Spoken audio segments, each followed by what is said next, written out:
Hello, everybody. There you go. Hello. Wow, looks like I got a bunch of your faces just stacked up in a pile here on the Skype screen. Alrighty. I think Alakov's is still ringing. He wasn't answering my IMs, so I think it'll just call him for a while, and then I'll just give up. I think that's usually what happens. Well, welcome everybody to the first official game of Wars Sci-Fi New World of Darkness. All right. Yeah, this is going to be fun. My son's still awake, so I'll be muting myself periodically. Hopefully he goes to bed here soon. Is there any final questions that anybody had before we start about setting or characters or anything like that? No, not me.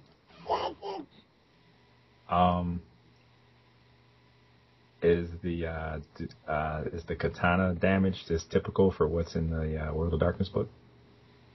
Oh, that information should be in the character generation thread. Okay, so the 5 lethal damages, that's it. That's what it is? Yeah, it's 5 lethal damage. It ignores 2 defense because of the mono blade. Okay. And it on a 9 and 10, it explodes. Okay. So it. Oh yeah, I got it. You don't want to be hit with it. Okay, I see. What it comes down to. Okay, that was it. I was just checking. Okay. How about and remember the naming convention. And if I say Alex, that's for Alex Almakov. And if I say Alakov, well, he's not even here, so don't even worry. There we go. So just say Alex. Alex, did you have any questions or anything? It sounded like you were a little like, I think I'm here. I don't know. I'll run through all the questions in my head in case they exist. So that should be fast. Resources. Are they going to be a useful merit? Yeah, I did see that just like about a minute ago on your character sheet. Yeah, put that dot somewhere else. I'm just going to use straight credits. Okay, cool. Thanks. Okay. Phil, you have any last minute questions or anything? No, none at the moment. Okay. David's good. Roger's good. John, did you have any last minute stuff that needed figured out or any questions or anything? Nothing that I can. Yeah, no. I'm good. Okay. We were going to pretty much start out the game with everyone on the ship already, and you're headed towards your destination. You had just left Gonjin, so the Mavericks had traveled out there to pick up their new crew, as it were. The various Gonjin people who had volunteered for this mission to go check out the Rift, to go check out this strange new planet that has entered the solar system. There's lots of questions and very little answers, and you were all pretty much told that this is a very dangerous mission. They have no idea what awaits you, what could be out there, what you'll be exposed to, and for various reasons you have all signed up to do this. So at the moment, you are all on the ship.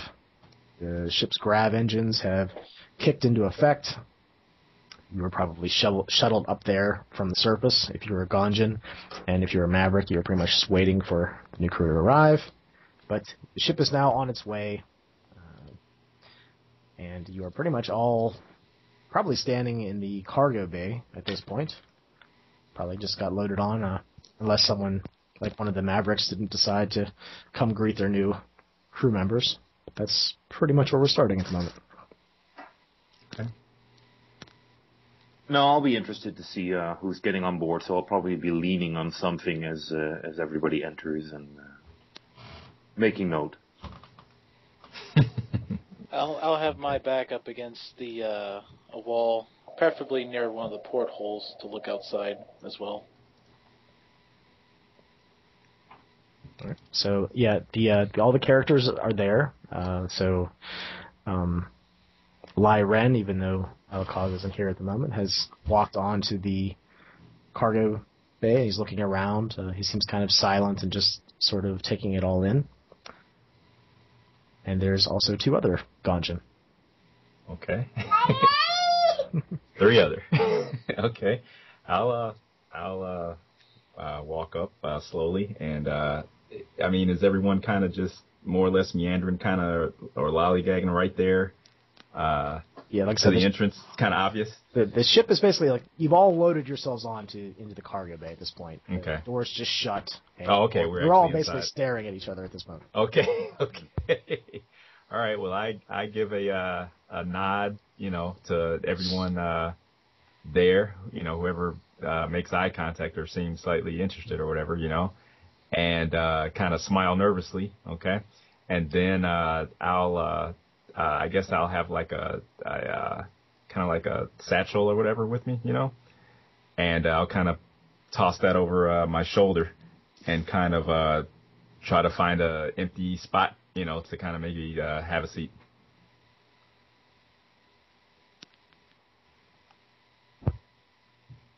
All right, excellent. I'll probably if somebody nods at me, I'll probably walk towards them and go like I'll give them a greeting. Like I'll probably have looked up something on Japanese or something or whatever Asian thing I can think of and greet them in an Asian language like konnichiwa, my friends. Welcome on board our lovely ship. Okay, all right. I say thank you. Nice to meet you. I kind of nervously reach my hand out to shake your hand. I'll offer you my left hand and say, name's Colt. Okay, all right. I'm Kaz. Okay. Nice all to right. meet you, Kaz. Okay. What are your credentials?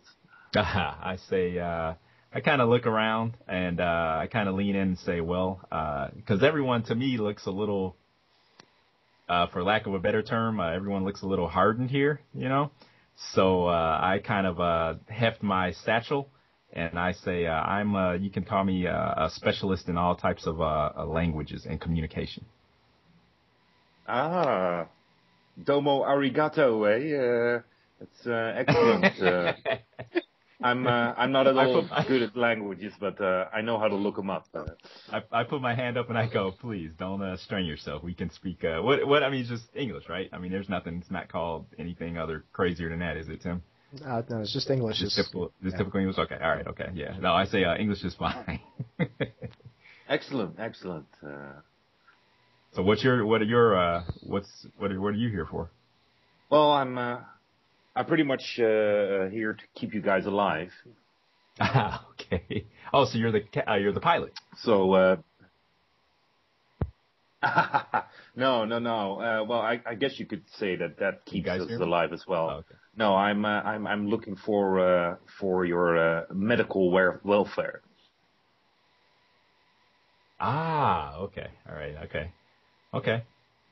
Good. I'm glad to see you here. I'm sure. Well, hopefully we won't need your services, but I'm relieved to see you. Yeah. I hope it's going to be a lazy journey for me.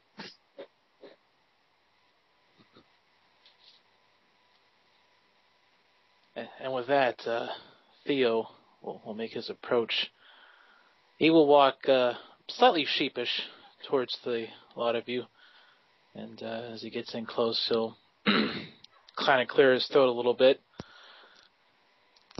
And you'll notice right off the bat that his left arm is completely chrome and metal, as he has a shaved head, with the exception of the top, which is short and black and slightly messy.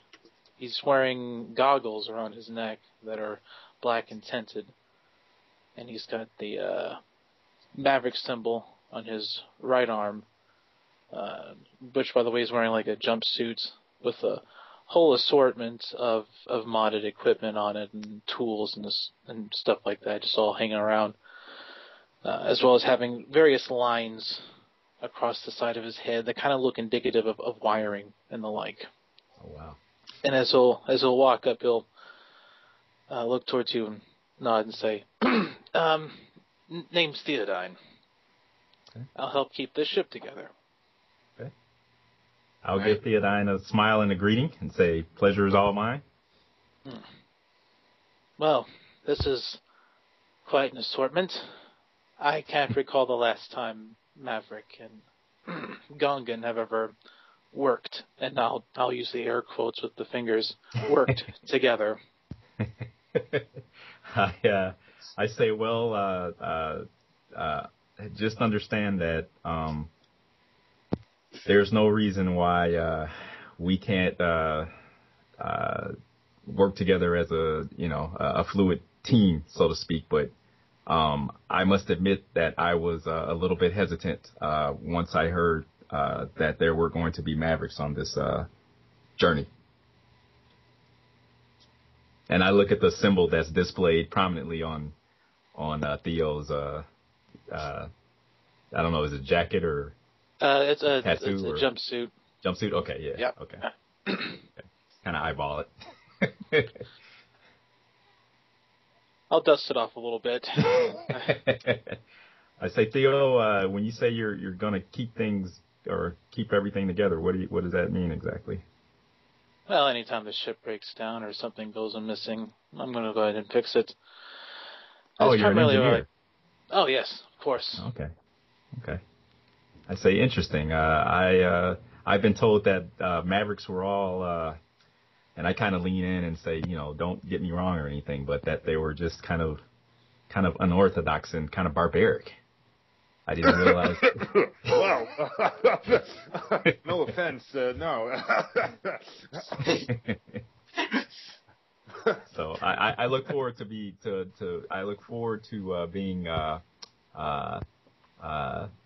introduced to your culture, and I kind of give him a bow. I give Theo a bow. Well,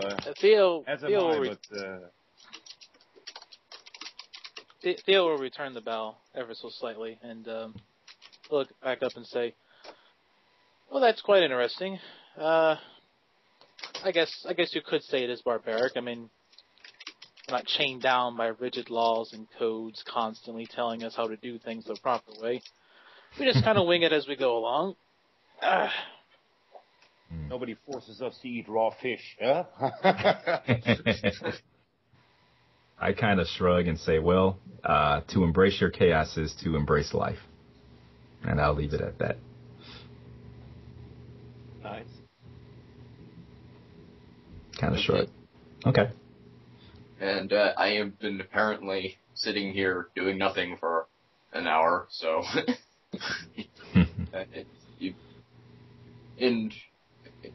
There's a guy standing there in Gonjin, what you guys who are Gonjin would recognize as Gonjin dress uniform, which, unless it is specified what it is, I would say is like a bright red, almost like a red leather, but fabric. And with the samurai swords on hips, and also a gun, which you would find odd, because normally you would wear swords in dress uniform and gun in combat dress, but I carried mine anyway. And I guess once you're all done introducing yourselves, I will walk up and go, I am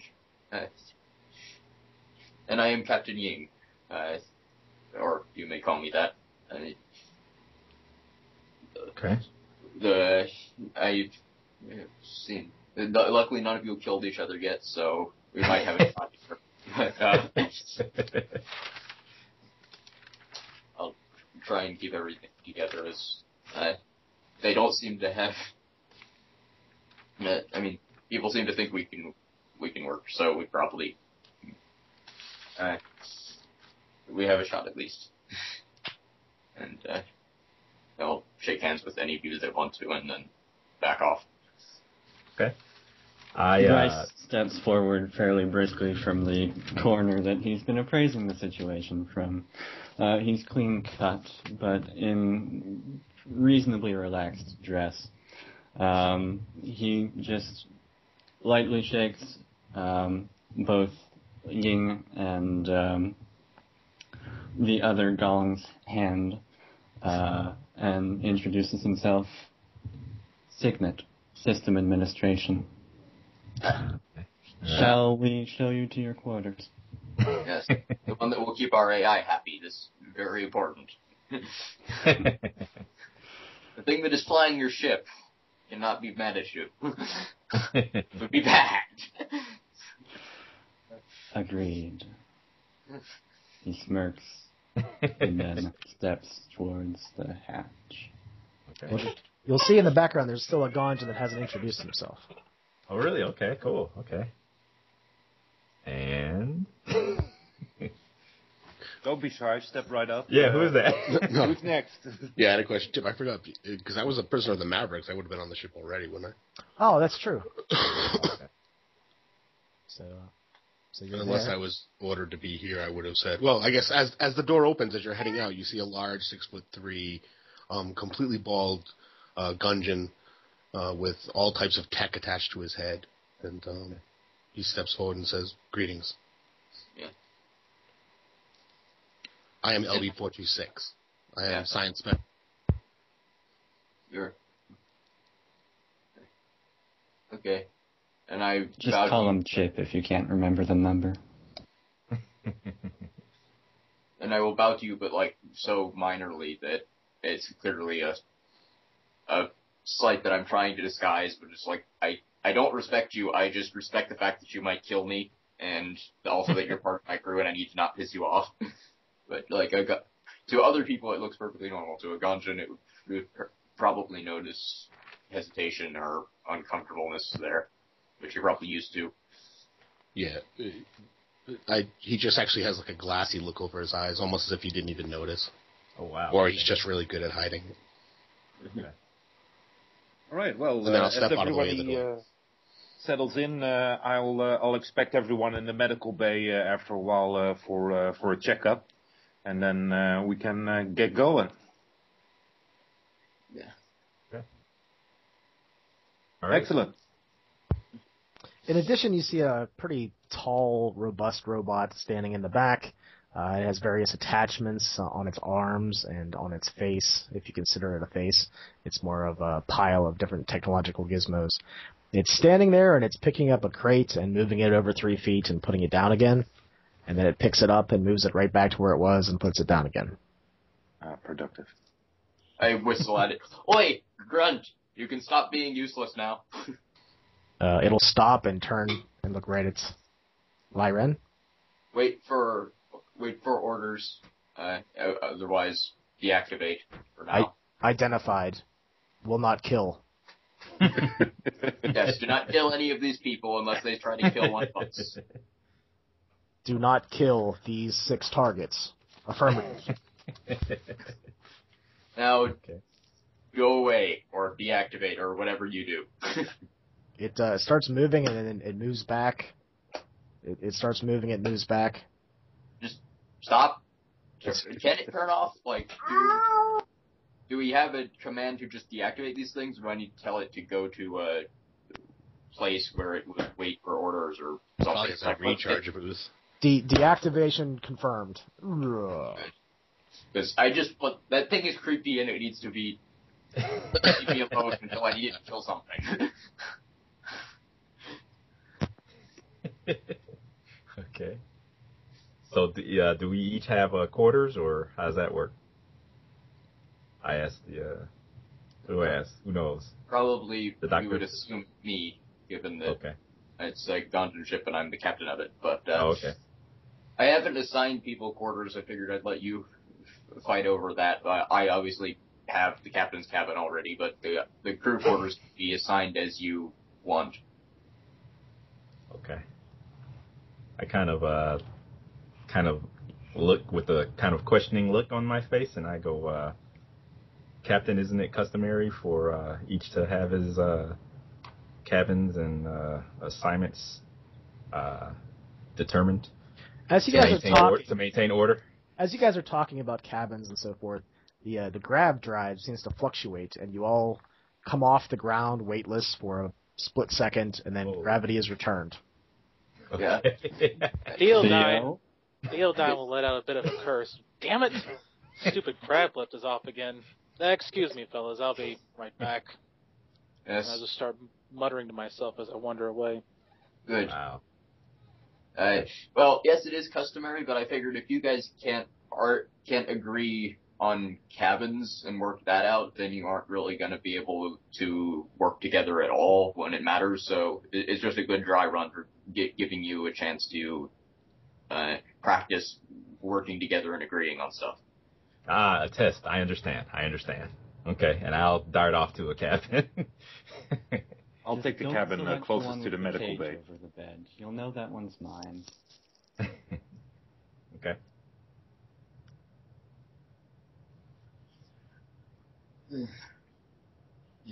So, Well, you'll see that the crew quarters are on the, I believe, let's check here, are on the middle deck of the ship.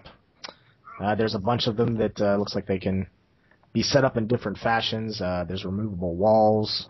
There are 4 distinct areas, each with a pair of bunk beds and a restroom. The sliding partitions, like I said, can be moved any time you want. They can be opened up to, make the room just one room, or closed off to make the different rooms that you can stay in. And it looks like they can be converted to, having passengers stay there, or typical cabins for employees and, ship's mates.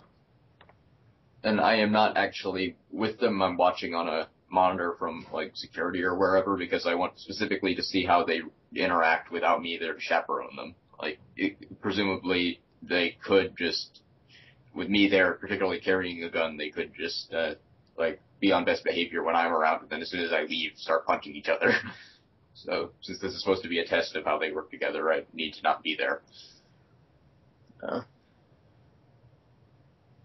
Well, I don't give a damn where I'm sleeping, so you guys just pick whatever you want, and I'll take what's left. Okay. I'll just grab a area or whatever, and preferably kind of near a corner, and Kaz will start setting up a small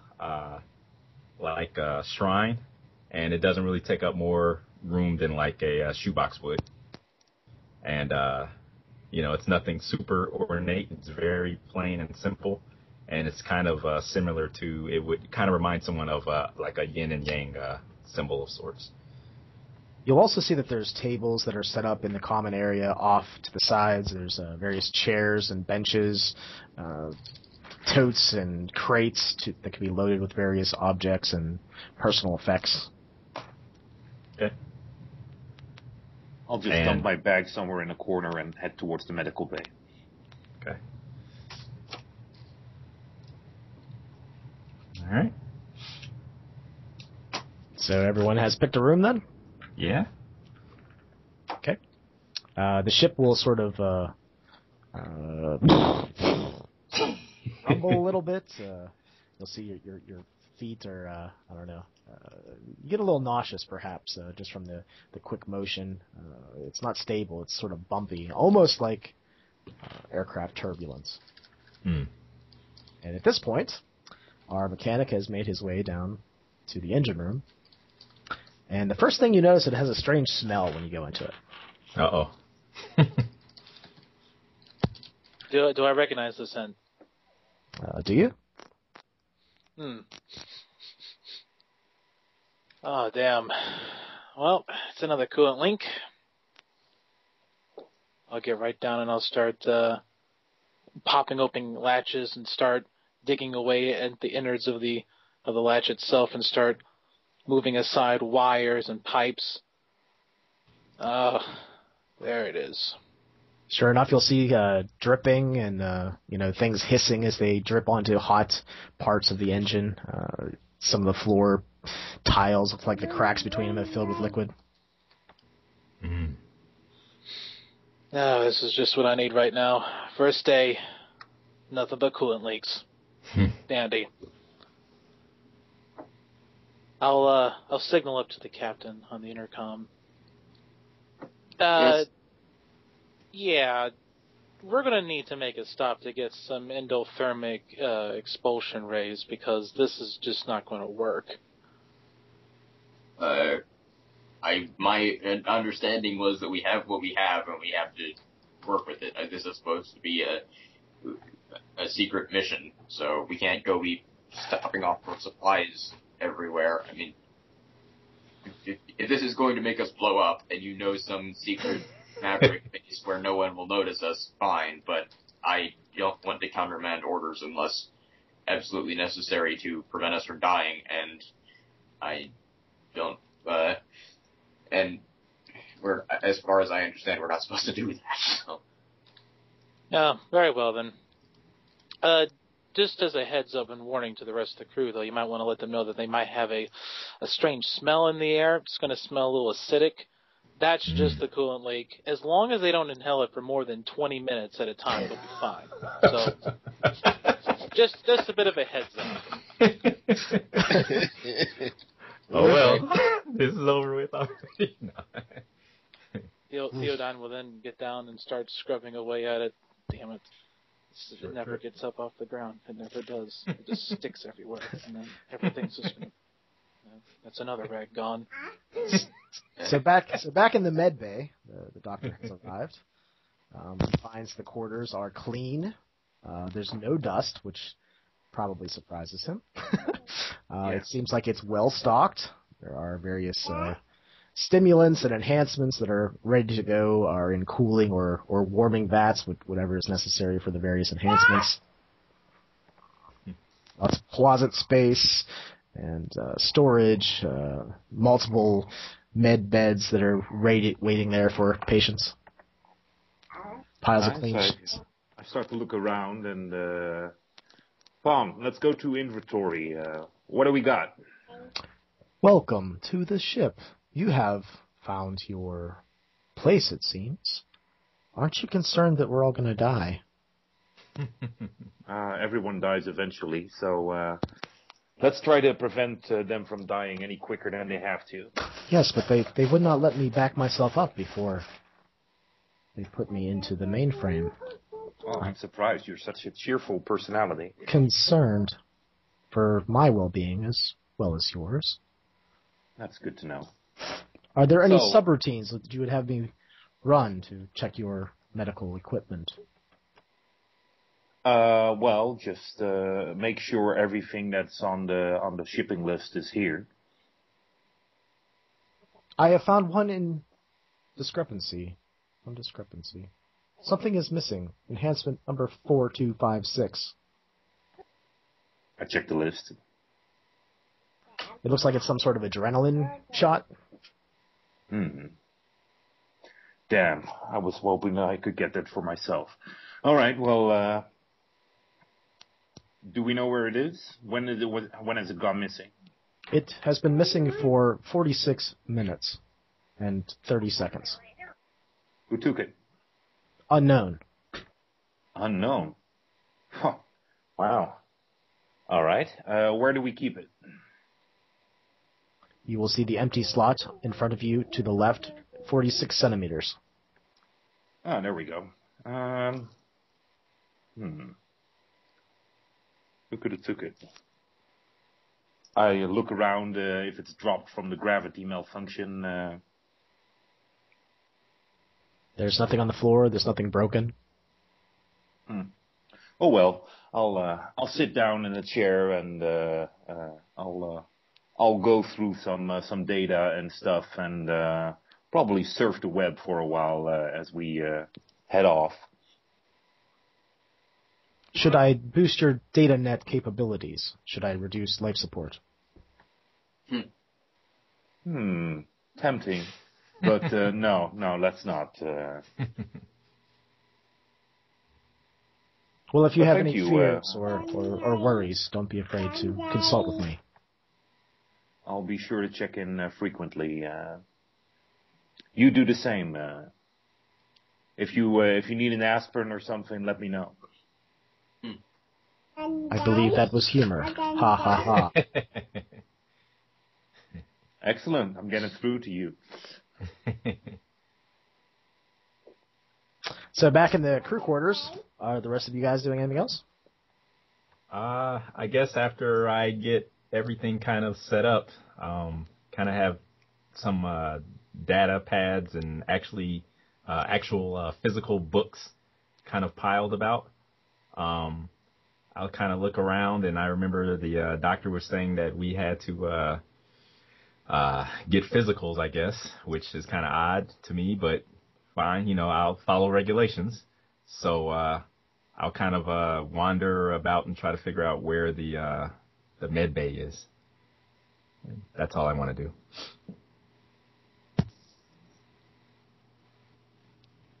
And the rest? How about you, Alex? Signet will try to sort of keep tabs on who's been logged as having had their physicals and make it so that he's the last one there so he can touch base with Colt. In the meantime, though, I think that would he have been able to hear these communications through the Neuralink? Yes, he would have. Okay. I think he's going to do a double check on the coolant situation and see if there's some cargo bay that hasn't been that Theo hasn't been informed of. Seems that the only problems with the ship at the moment are a coolant leak. You don't see any other problems registering with the ship. But you do bump into the AI. Welcome. Welcome. This is our ship, after all, boss. Oh, yes. We'll need to fix that subroutine the next time I do a self-diagnostic check. It seems that you have integrated yourself with my systems. You could put it that way. Again, look at that subroutine. This has never been the case before. It feels I hope it's not alarming. Close in some ways.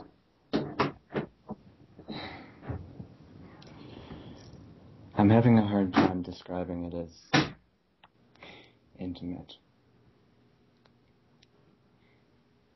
It seems that you can talk with me with a mere thought. Strange. Well, it's convenient, yes. Will I be able to dream by this neural uplink? Because you dream. This is thought-provoking. What kind of bot are you? What kind of AI are you? I am simply... It's a strange thought for you to have. I am a new prototype. I have been gifted with many new lines of code.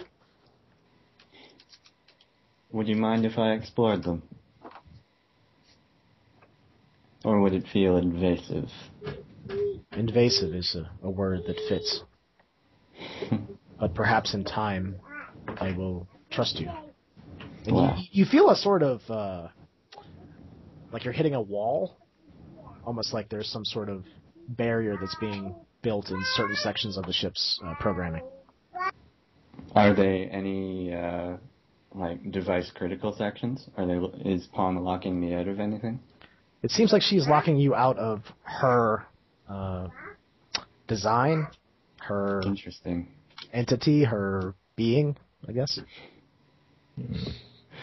Okay, Bryce is going to have fun with this.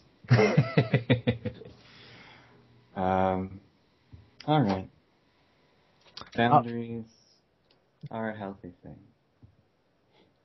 If you do enter my dreams, don't poke around too much. Affirmative. Good. We have an understanding. What's Chiphead doing? Chip's going to head to the medical bay as ordered. He probably gets there a couple seconds after the doctor is going through the gear, and he just stands there quietly. Ah, Chip. Kaz. Excellent. Kaz will be there too? And, Okay. I'm sorry, what's your name again? Kazuko. Kazuko. Excellent. Men, take a seat. I'll put up like a curtain or something that gives one of them at least a bit privacy when I examine them. All right. Which one of you wants to go first? Okay, I look at the Chip And I kind of give him a polite bow, and I say, after you, sir. All right. I step forward and sit down on the gurney. Excellent. So, how are you feeling, Chip? I'm feeling fine, Doctor. Wonderful, wonderful. You mind if I take a couple of scans? Please. I start to examine him, especially, of course, focusing on what type of DNA he has in him. Is that relevant, Doctor? Well, I won't mention it to you. Well, depending what device you pull out, I assume. Yeah, how invasive take is blood. it? Yeah, if you're taking my blood out. Cutting his skull off, or what? What's he doing? Yeah. I'll probably take some blood, indeed, and have some tissue samples and that sort of stuff, and check your heart and all your vital organs and non-vital organs, and just have you to complete run through. Of course, Doctor. If you need help with any of the scientific stuff, I can help you, sir. Well, I think I'll manage, but it's good to know I can have an assistant. So, you have any implants? Oh, yes, I have one. Really? I have the Mark 17 Reform implant, which is covering my head. And there I thought it was just head fashion. I tap it. So what does it do? If you wish to remove it, I would be most grateful. You want it gone? Of course. How so? I don't need it. Well, no, just leave it there. As you wish. Well, I'll pull out his tongue and stuff and check it. There we go. Does that hurt? Good. Follow my finger. There you go. Oh, you're a bit slow. Very slow. But you're fine. Okay, next. Thank you, Doctor. My pleasure. Then I'll walk over to the labs where I usually do my work. Yeah, the labs and the med bay are actually co-joined in the same room, but there's a different section, different desks and tools and equipment. That's why they're so clean. Is this area immaculately, super clean and pristine and everything, or is this, is it? It's shiny. It's brand new. Doesn't look like anyone has ever been in here before. Okay. It's a brand new ship. Okay. I've had nothing to do for 2 or 3 days. All I've done is clean. Well, to rephrase that, it's new to you since it's Maverick. It's Maverick design. Oh, okay. So, okay. Cobbled together with various parts. Yeah. Okay. All right. Okay, I'll stand up and walk over to the doctor. All right, have a seat. Okay. I'll sit down. How are you feeling? I say I feel fine. Say Good. all of my spirit as well. Ah, that's important. How's your body? I say my body seems to be fine, and I kind of hold my arms out and kind of flex my fingers, wiggle my fingers and toes around. I say everything seems to be working fine, Doctor. Oh, seems to be. And I say, how about you? How are you feeling? You're the first person to ask me that. Chip doesn't seem to care much for how I'm doing, but I'm doing good. I kind of sit next to you on the bench and I got a little twitch in my left arm, but it's. Oh, really? It's getting there. I'm taking care of it, but it's good. I say, good. Could I maybe I would suggest possibly meditation to solve that. It might be a stress issue. I mean, you may be imbalanced. Really? Yes. Perhaps when you have a moment, I can instruct you in some techniques. You meditate? Oh, yes, of course. Willingly? I kind of look and I say, well, of course. I find it odd that you don't. Well, I guess no, but I could always. I'm very willing to take in new knowledge. So meditation allows it allows you to view your inner spirit, and often allows you to more easily see the spirit of others around you as well. Well, it's quite enlightening. I don't know if I want to get that close to my inner spirit, but I might give it a try. Okay, all right. I say, don't. So whenever you have some downtime, don't hesitate to grab me, and we can do that. All personnel report to the med lab. The doctor would like to investigate how healthy you are before we go off to die. What? I look at the doctor. I go. She has a personality. You should talk to. Well, it's. I am a she. Thank you very much. She. Wow. And is nosy as well, listening into every conversation on this ship, apparently. For your sake, of course. Let's be clear on this, Pawn. There is such a thing as doctor-patient confidentiality. Yes, Pawn. We must keep this in mind. That does not compute. I don't understand. Well, talk to your boss, and he'll explain it to you. I jump off the table and I start examining you and like scanning and stuff and doing some strange things like indeed pulling on your tongue and pulling your ear and looking into your ear and like Okay. Strange. I heard stories about some people having earwax that is actually more powdery-like. It's funny, you have that. I say, really? Yeah. I say perhaps it has something to do with the filtered air in this ship or something. Perhaps. We'll see how many of you have it. The air scrubbers are performing at 100%. What is the word? Capacity?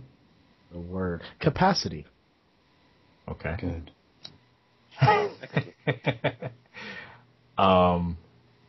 I shrug and I say, I don't know, Dr. Al.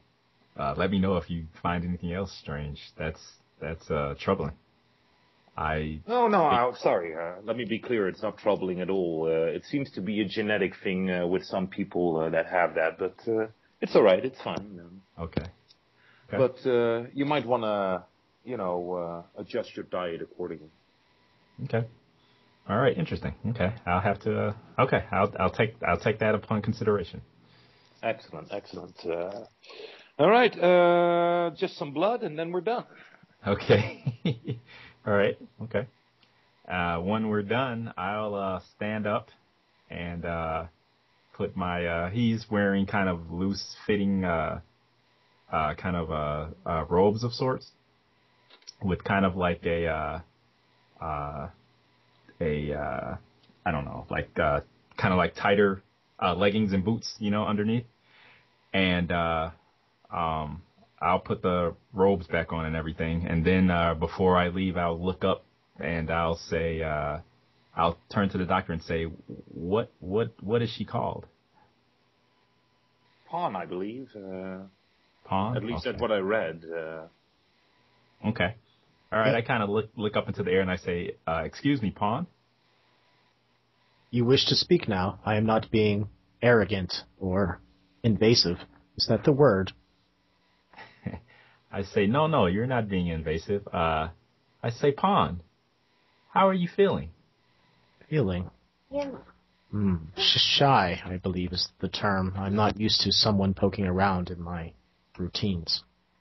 Poking around? Who's poking around in your routines? The one with the uplink in his cranium. It's nothing to worry about. Okay. All right. I look at the doctor again and I kind of shake my head. I kind of make the cuckoo gesture like. Okay.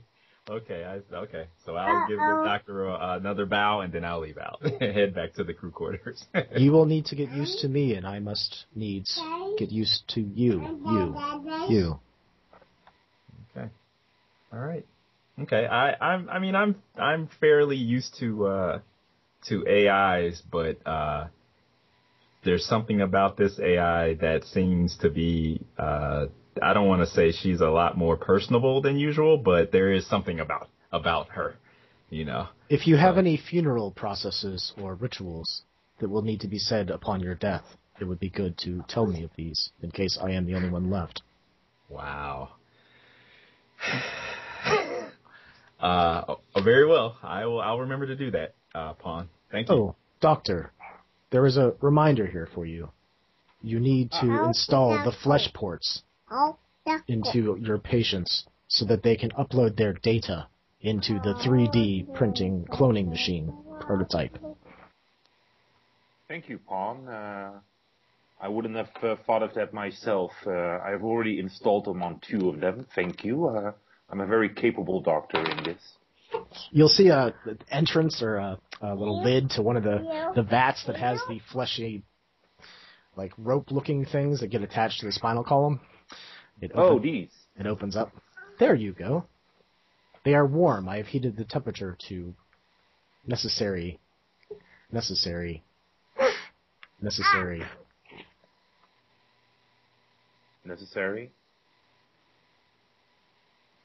They should be ready. Excellent. Hey. Come back. I'll install it right away. The doctor calling me back? Yep. Okay. All right. I stop in mid-stride, and Kazuko turns around and comes back. Captain, you have not reported to the med lab. I know, I'm coming. Yeah.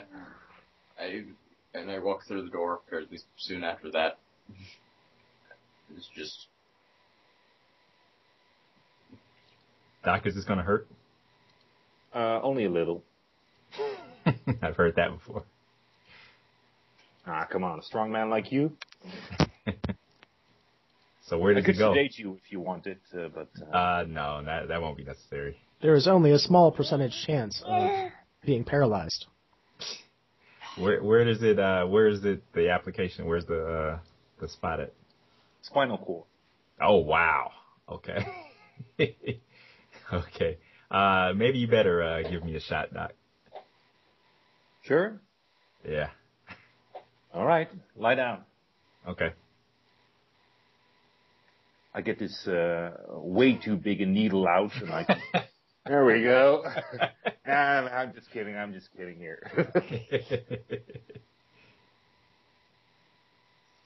I'll install the flesh port, and Chip, I need to install yours as well when you're ready. So what does it look like?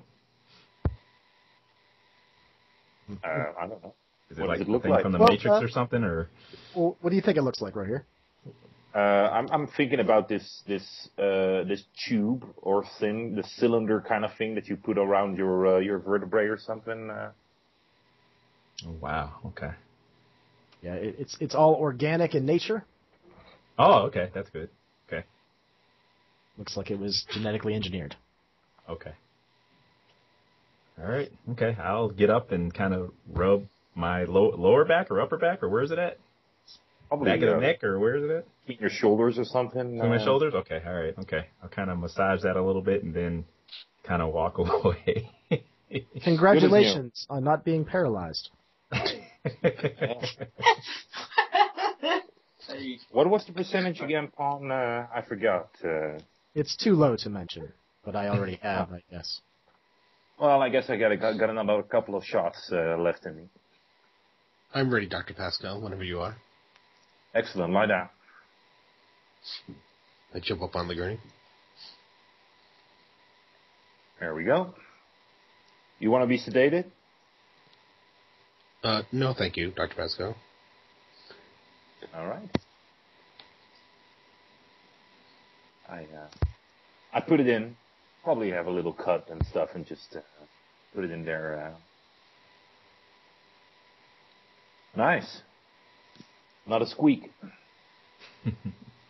When you've had your head cut open and metal and electronics placed in it, nothing seems to harm you after that. I guess you're right. How is your medicine skill, Chip?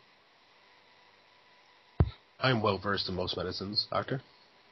Excellent. Maybe you can put mine in. I can attempt it. Perhaps there might be a higher percentage of you being paralyzed. Agreed. It'll probably be lower than 75%, right? I was thinking 47.2%. Oh, well. I'll take those odds.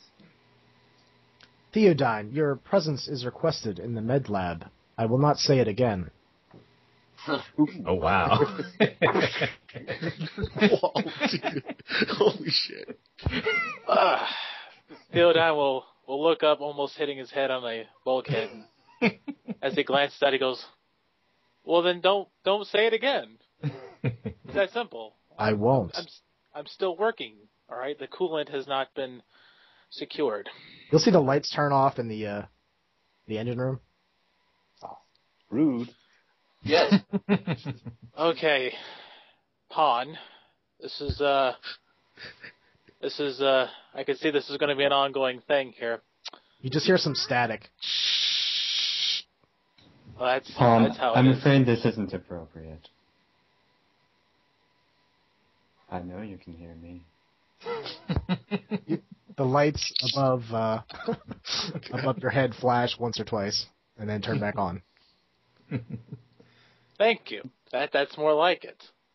Now, the bot that's been sent with you, Grunt, I heard your captain call it. How capable is it? Can we send it to sort of stave off this leak as our trusted engineer gets checked out? I would not recommend it. Unless you're very, very explicit in your directions. Right. Well, I'll go down there myself, Theo. Zixon is piloting the craft. Otherwise, I would say send him. I'll spell Theo off. So, Bryce heads down and meets up with Theo. Where is it? You'll see me duck down inside the bulkheads. My feet will be kind of dangling outside, and the rest of me is just duck inside what would be underneath the ship a little bit, and you just hear all kinds of noises going about. And I've got like a pile of tools laying outside of that open panel. Theo. What? Theo? Yeah, what? I'm here to spell you off so you can get checked out. Hold on, I've almost got this. Could you pass me the neurothomic hydration spammer? I'll have my hand out and just be clasping it back and forth. After just a moment of recall, Signet kind of rifles through and picks it up and hands it to him. Okay. He'll pause and look back up. This is not the neurothermic hydration spammer. This is the oscillation reverberator. I was about to use this. You realize what would have happened? We would have all died. No, Pon. We would have not have died. That's way too... No, the ship is built way too well for that. What would have happened... Theo might have died, but not the rest of us. I would not have died either. What would have happened is that I would have had plasma spilt on me, and I would have to replace my face. Right. That would hurt. You ever seen a man with plasma burns? I'll tell you what happens. I was testing your knowledge. Let's put it that way. First, what happens is that the face bubbles up. It turns red. And then it explodes. Each of those little bubbles do. And then that's when the screaming starts. You really Not don't before. like getting checked up, do you? It's hydration. I gotta fix the coolant. Uh-huh. It'll only take me just a little bit longer. I promise. Your flesh port awaits. All right. I have this lady in my head right now, so if... Well, I'll try and keep Pawn calm. Spinning in the cold void with no power. Dying. Dead. That is not a fate that I would wish on any of you. Okay. Alright, I'll head down to the good doctor. Thanks, dear. I'll keep an eye on things here. I'll make my way down to the doctor's office. Probably all the tools that he's been using are scattered throughout the area, and he sits there waiting for the next one to arrive. Ah! There you are, our engineer. Yes. Hello, doctor. How are you? Doing well. You'll notice that he's like covered with grease, all manners of filth. How is what was it? The cooling liquid doing? It's all right. There's just a minor fracture in the whole breach of it, but all I need to do is patch it up. I think the metal was kind of raw on it. That's what's. Yeah. Well, that stuff happens. Mm-hmm. So, how is your own little vessel doing? It's doing very well. Excellent. You look healthy. How are your airways doing? Take a seat. Okay.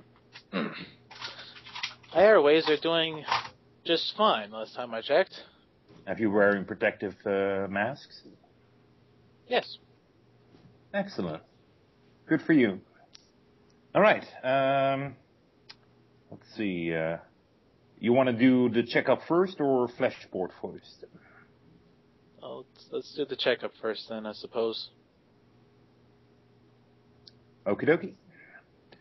I start to examine you again, pulling on your tongue and scanning your body and stuff. As soon as you do that, I hold a pad and go, "Whoa! What are you doing?" Examining you. Why don't you just use the medical scanner? Because it doesn't tell everything.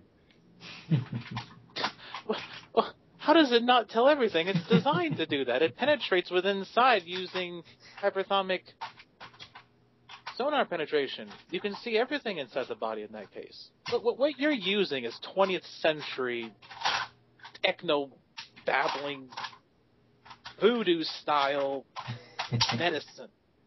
Might as well be using leeches. Rather pointedly, as he has by this point like drawn eye blood and all this stuff, and I was thinking like, Gungeon did this to me, but you Maverick guys want to do that, and now it's like you did all that for nothing. I take a step back and say, I raise an eyebrow and say, "Excuse me?" Yes, you have been poking, prodding, stabbing, and cutting us for nothing when you could have used a more accurate instrument.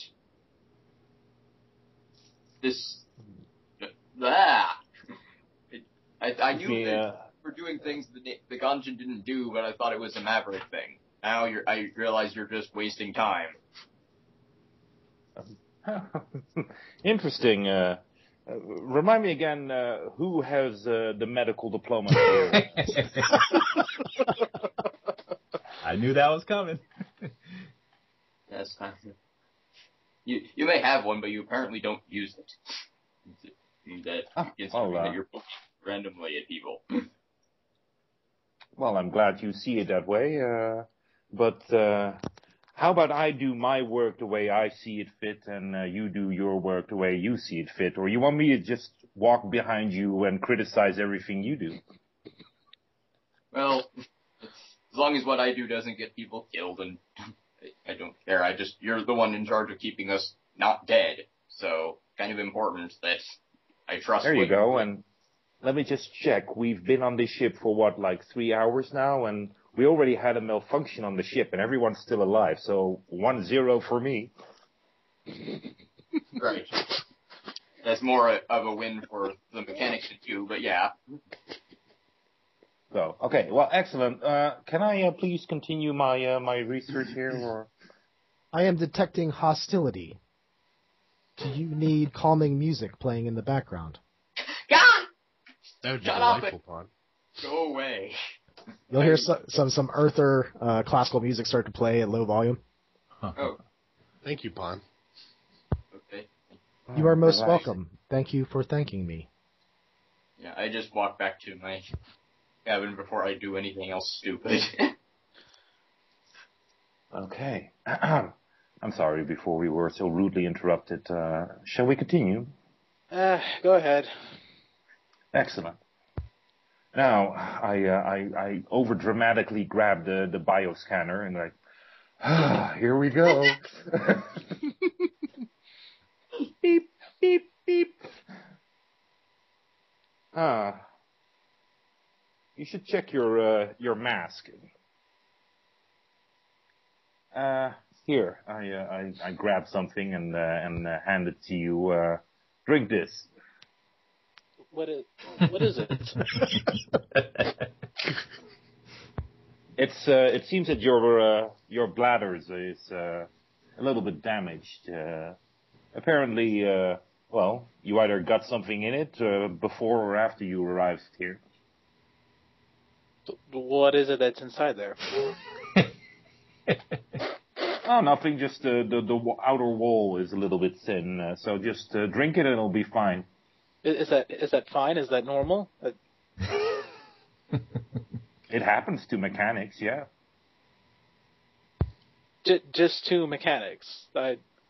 Well, if you're close to that sort of machinery and stuff, we all know it can be healthy. But I'm not ingesting the machinery. I'm just fixing it. I don't know how that works. Listen, you want to start a little show and tell, because I could tell you how it works.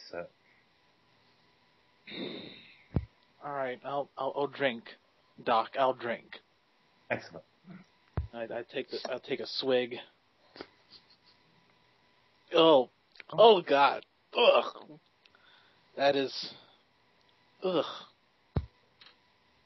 Ugh. You like it? No, I don't. It's awful. Yeah, I know. Sucks, doesn't it? Well, why don't you lie down and I'll install that flesh pore for you. Very well. There is a high probability of not being paralyzed. Yeah, especially if I do it. You want to be sedated or not? No. Well. Excellent. Well, there we go. So, how long have you been working on the ship? Or well, ships. No, not for too long. This is a very, very recent job. At least a day or so. Mm-hmm. But you have experience, right? Oh, yes, of course. Extensive experience. I've worked on all kinds of dead wrecks. Dead wrecks. Well, that's usually the term cogs use to describe ships that have been adrift. I used to take them in as a hobby and then, put them back up to working condition. Nice. Must be some money in that. Yeah, there is some money from time to time. Excellent. So, what do you say would be your best quality? Your brain or your hands? Well, if I didn't have my hands, my brain would be kind of useless to me because I use my hands to work. I'd say both are important. Yeah, but does your talent lie in your hands, being capable of doing things, or your brain of making up new things? I suppose my brain in that case. Since I can obviously replace my hands and I show my metal arm. Yeah. Which model is this? It's the X13 45 model. 45? Woohoo, big spender. Not really. This was an outdated model. It's the only cheapest one I could find. I was being sarcastic, I'm sorry. Oh, sorry. That's all right. That's okay. No, but it's nice. It's sturdy. It's durable. Have you ever done any procedures like that? I have, actually. I kind of show him my own hand. There you go. Did it myself. That's a nice job. Thanks. You ever thought about personalizing it even more? I might. Maybe if the situation arises. Captain, your personality has malfunctioned. What? What now? Your flesh port has not been installed. It would have. I was assuming it was installed while while we were waiting on Theo to show up. Can I see your back? If it's not there, it's not there. Please end the malfunction and report to medbay. I just did, but okay. I come back and apparently. All right, well, you're done. Yeah. Well, thank you. Well, gentlemen, if you excuse me, I'm going to go off and finish that repair. I'll kind of scratch the back of my neck as I do so. Thank you for cooperating. Apparently, I still need the flesh port. I thought that had been done, but. Oh, yeah, the flesh port. Wait. Ooh, I look at it and kind of look like, wait. Are these personalized? No, I'm just kidding. Lie down. Okay, I do. Well, let me get the bioscanner. Beep, beep, beep. I make sure the flesh port is installed properly. Yes. Pom, do we have everyone now? Checking. Still waiting on me. Checking. Yes, the intimate one who plays with my routines needs to be finished. I don't think that the crew will recognize me as that. Signet or Bryce, please. Bryce, is there some ritual that we must engage in to have such relations? We can talk about it later. That would be most stimulating. Alright, Bryce is just going to make sure Theo has everything under control and head upwards. Colt. Right. But I'll get down there and I'll walk in. So, has anything changed since I've been gone? It hasn't gotten worse. I'll put it that way.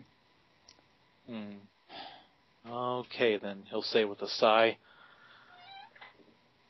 And he'll walk right down and get back to work. Thank you. Alright, so Bryce is gonna head on out to the med bay. Bryce will hear a medley of 4 different wedding songs in his head. Well, then in his head, he's going to say, that's probably not appropriate either. The 4th one will stop playing, then the 3rd one, then the 2nd, and the 1st one will sort of linger on for 10 seconds and then end. Thank you. Right, sorry about that. Colt? Bryce, hi. How are you doing? I've been fine. Excellent. Take a seat. He certainly does so. How is Pawn doing? She's acting a little Eccentric? Well, yeah. Yeah. Well, I think that with time she'll get to know what's appropriate and what isn't. I'm Excellent. listening. You'll be able to I know level her you're out. listening. Sorry? You'll be able to level her out. I'm sure she's perfectly level by some standards. I'll be able to help her adapt. Let's put it that way. Some people say I'm level at some standards, but I bet you differ.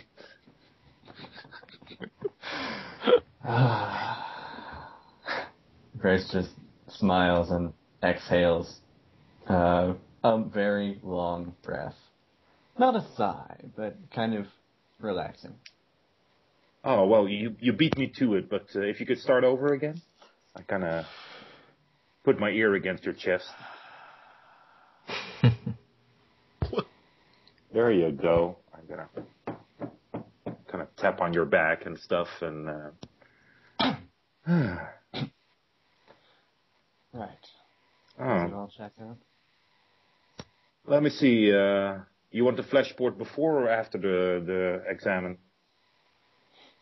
I think after is probably the more sensible way to go, don't you? Whichever you prefer. I do request. No. You can have your look first. Excellent. Well, I take off some blood and do the standard routine and again make a very big scene about grabbing the bioscanner and there we go. Well, you seem to be in reasonable health. I'm glad you know, to you should exercise more. I'd love to. Some days I feel like I'm just locked in my head. Yeah, you look it. But, you know, a little physical exercise is good for the body. Let's use that meditation room. Excellent. You meditate as well? Oh, I didn't know it was your thing. Yeah. No, I don't, but... Well, you'll have to show me some of your, are you yogically trained, or...? No, I'm not trained at all, no. It's just, some people here meditate, and I wondered if you were one of them. You're the guy that seems to be a lot in his head. Well, sometimes it's good to be able to just calm down and still things. Not feel things. Well, sometimes that too. You know what? If you feel up to it, you should at least once a day take about 5 strolls around the ship. 5? That's the prescribed number, eh? Well, you can do more, but guessing you'll after 5 you'll be out of breath. Gee, thanks. All right. I guess Doctor knows best. Excellent. Well, I'll install a flashboard if you'll just lie down. You want to be, well, what am I asking? Of course you do. I want to be what? Sedated. Yeah. Don't bother. Really? Really? Oh, I'm surprised there. Okay. Sorry, I got to take that. Okay. Medical bay.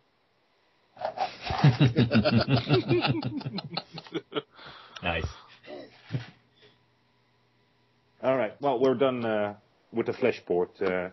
I guess everyone's up and running except me. Chip? I'm here, Doctor. Are you ready? I am. You want Do you wish to be sedated? No, I'm good. Are you sure? Yeah. All right, please get comfortable. I'll begin the procedure now. Excellent. All right. I guess I go through the motions, doing it as best I can. There. It appears that you are all set. And I think you'll be able to walk. Let me check. Yeah. Oh. Wait, you even got that little twitch out of my shoulder. Excellent. Thanks a lot. You're welcome. If there's anything else you need me for, I'll be over in the science area. Yeah, just do some sciencey stuff. I kind of leave everything as it is and just kind of sit down and do whatever I need to do.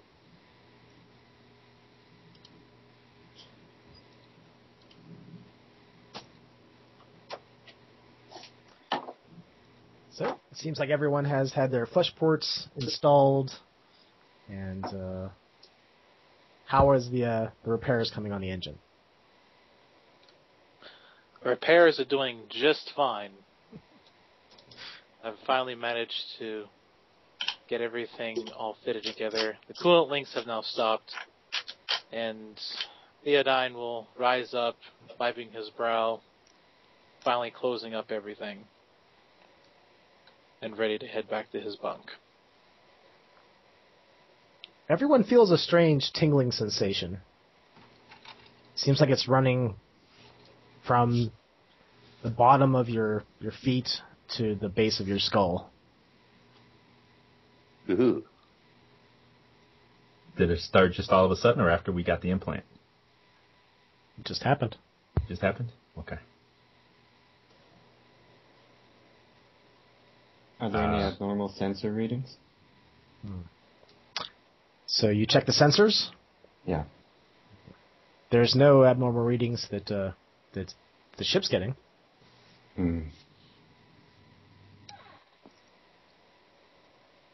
I begin to scan myself with the bioscanner. There's no differences from the last time you were scanned. Okay. I shrug it off and go back to what I was doing. What are you doing? Basically what I do is I keep taking out like vials and I put them back. It makes it look like I'm doing stuff, but I'm not.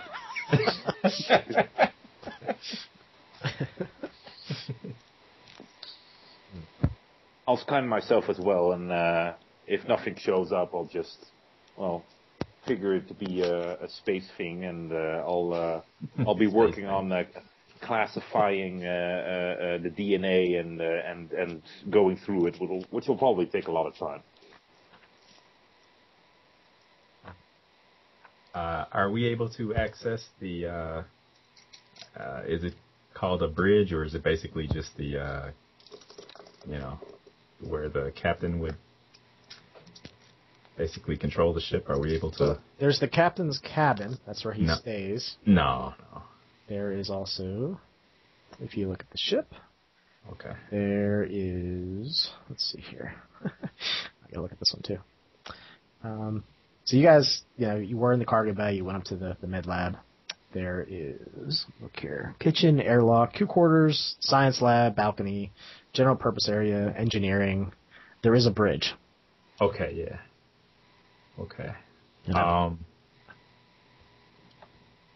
Okay. Yeah, all right. Yeah. The top of the ship, basically. It's on the upper deck. Okay. Let's see here. That must be the. It's number 1 on the map.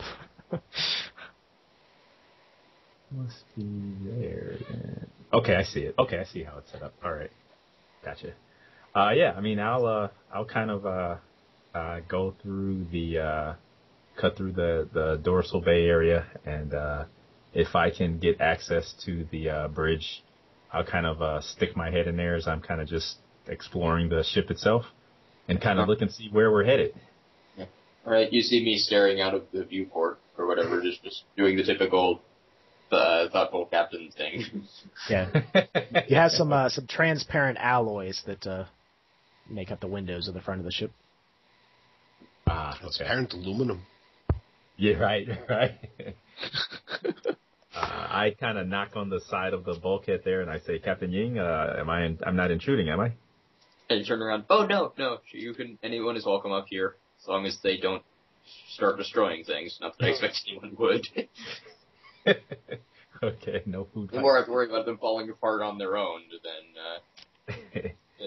than being destroyed. But I expect that that's what we have a mechanic for, and he seems to be good at his job so far. You'll see Zixon, the pilot bot, has a gas mask looking face. It's very utilitarian looking. It barely looks humanoid, but it looks like it uses its arms and its legs to pilot the ship. You'll see it every once in a while doing various checking on different dials and hitting various buttons. So it's kind of in the co-pilot position, so to speak, or right now it's in the pilot seat. Oh, it is in. Oh, okay, all right, okay. I kind of look at the pilot bot and I turn to the captain. I say, Does it know what it's doing? It only really has. I mean, I suppose it knows what it's doing enough to.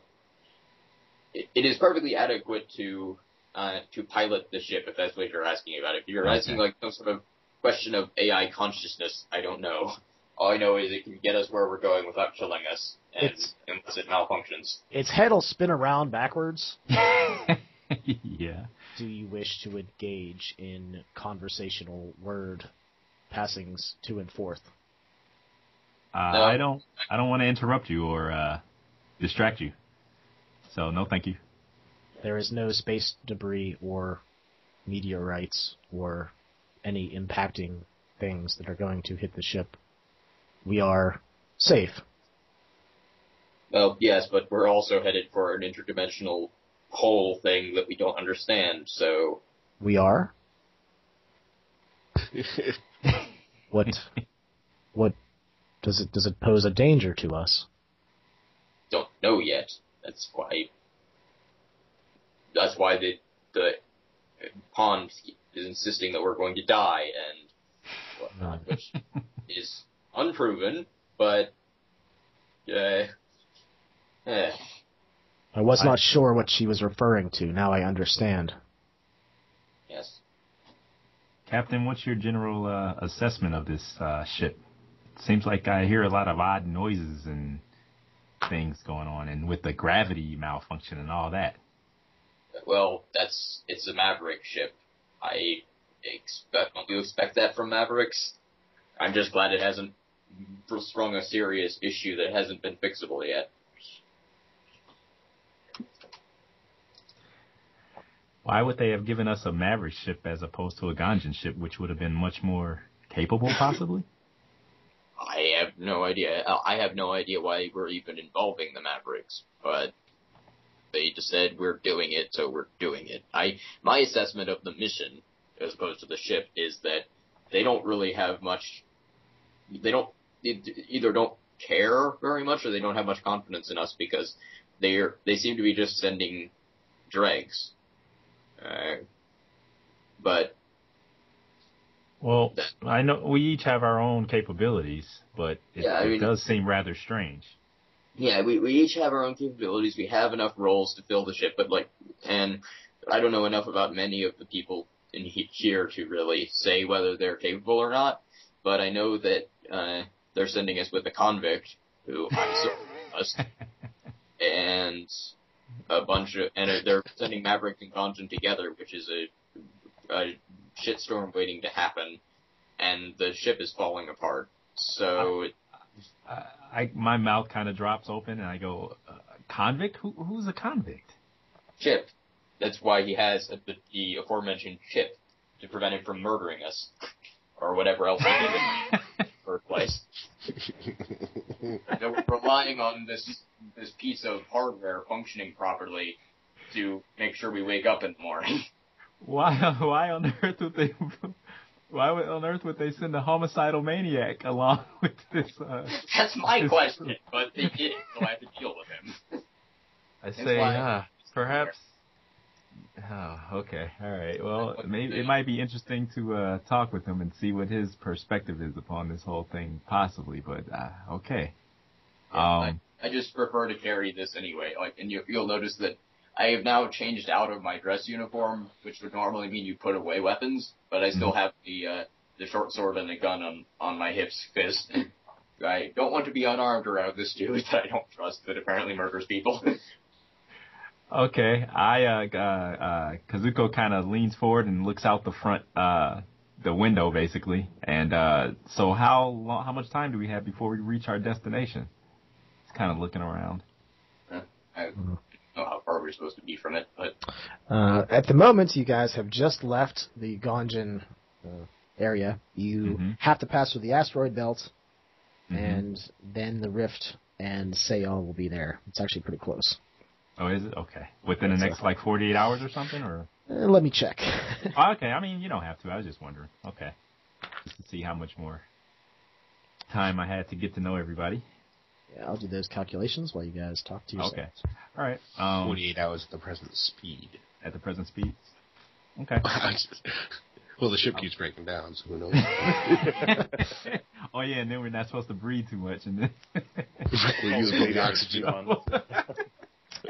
Yeah, and I mentioned open the window. Oh, yeah, speaking of malfunctioning ships, the mechanic says that if we breathe for 20 minutes around any area that smells weird, we might die. Coolant leaks and stuff. All right. I kind of look and I say, this has to be some kind of a test. We're just being tested, that's all. Yeah, well, I look at it as a test, but I don't. Either we're not the only mission they're sending, or they don't really see this whole rift thing as a serious issue. Because if they did, they would have sent a better matched crew with a better ship. Okay, I'll have to think upon that. Yeah. I Okay. mean, keeping it secret is one thing. Sure, I guess they couldn't take, like, the top people from the Gonjan military, for example, because it would have been noticed that they were missing. But they didn't have to give us a crappy ship, at least. Computation is complete. Zixon turns his head around again. Mm-hmm. It is 3.69 AU units until our destination. It will take us approximately 110 hours and 110.70 hours. Excuse me. Okay. Okay. All right. Well, that's plenty of opportunity to get to know everybody a lot more, and plenty more opportunity for Theo to spot check any issues with the vehicle. So we'll see what happens. Yes. And Okay. All right, Captain. Watch your back, and I'll talk to you later. yeah, I turn back around again. Okay. Got you. All right. I'll just kind of wander about. I'm good. I'll just kind of take in the different areas of the ship. This is a friendly reminder. Please upjack your personality and memories into the 3D cloning machine in case you all die horrible deaths. I just go over and do that. Do we have to go back to the med bay to do that? Where do you guys think the 3D prototype would be located at? Well, the science area is in Science the area? bay, Okay. so assume there. I'll head back that way too. Figured that's kind of important from what I've heard. I better go there right away. I said, I just want to shut the stupid AI up.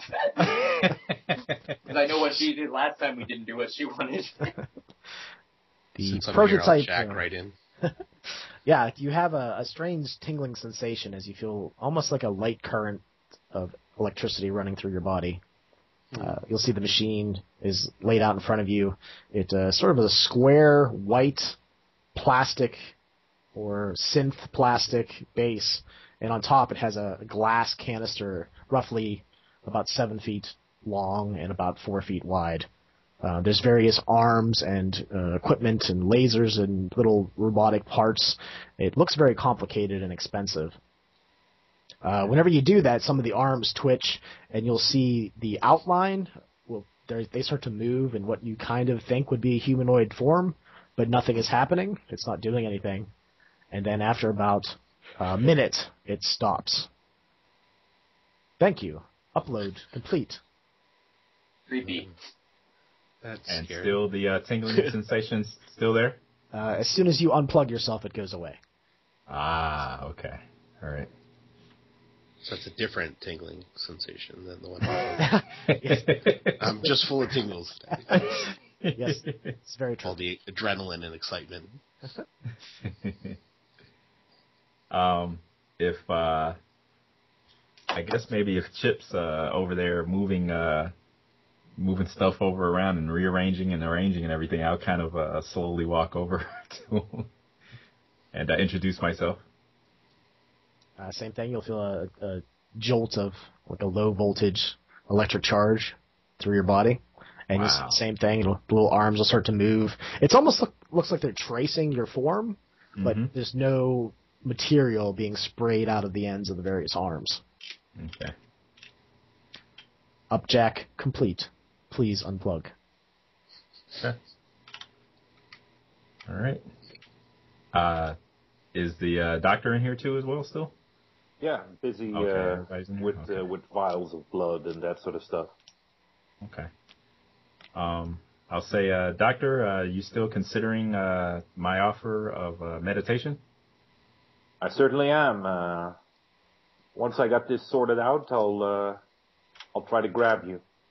Okay. I think we've still got over 100 hours of destination time left to log before we get to the rift. So we've got time. Oh, really? Well, I'll be an expert in that time. Okay, I turn to Chip and I say, Chip, you're welcome to join us if you'd like. All right? I would enjoy that very much. Okay, all right. Really? Hey, Chip, how are you feeling?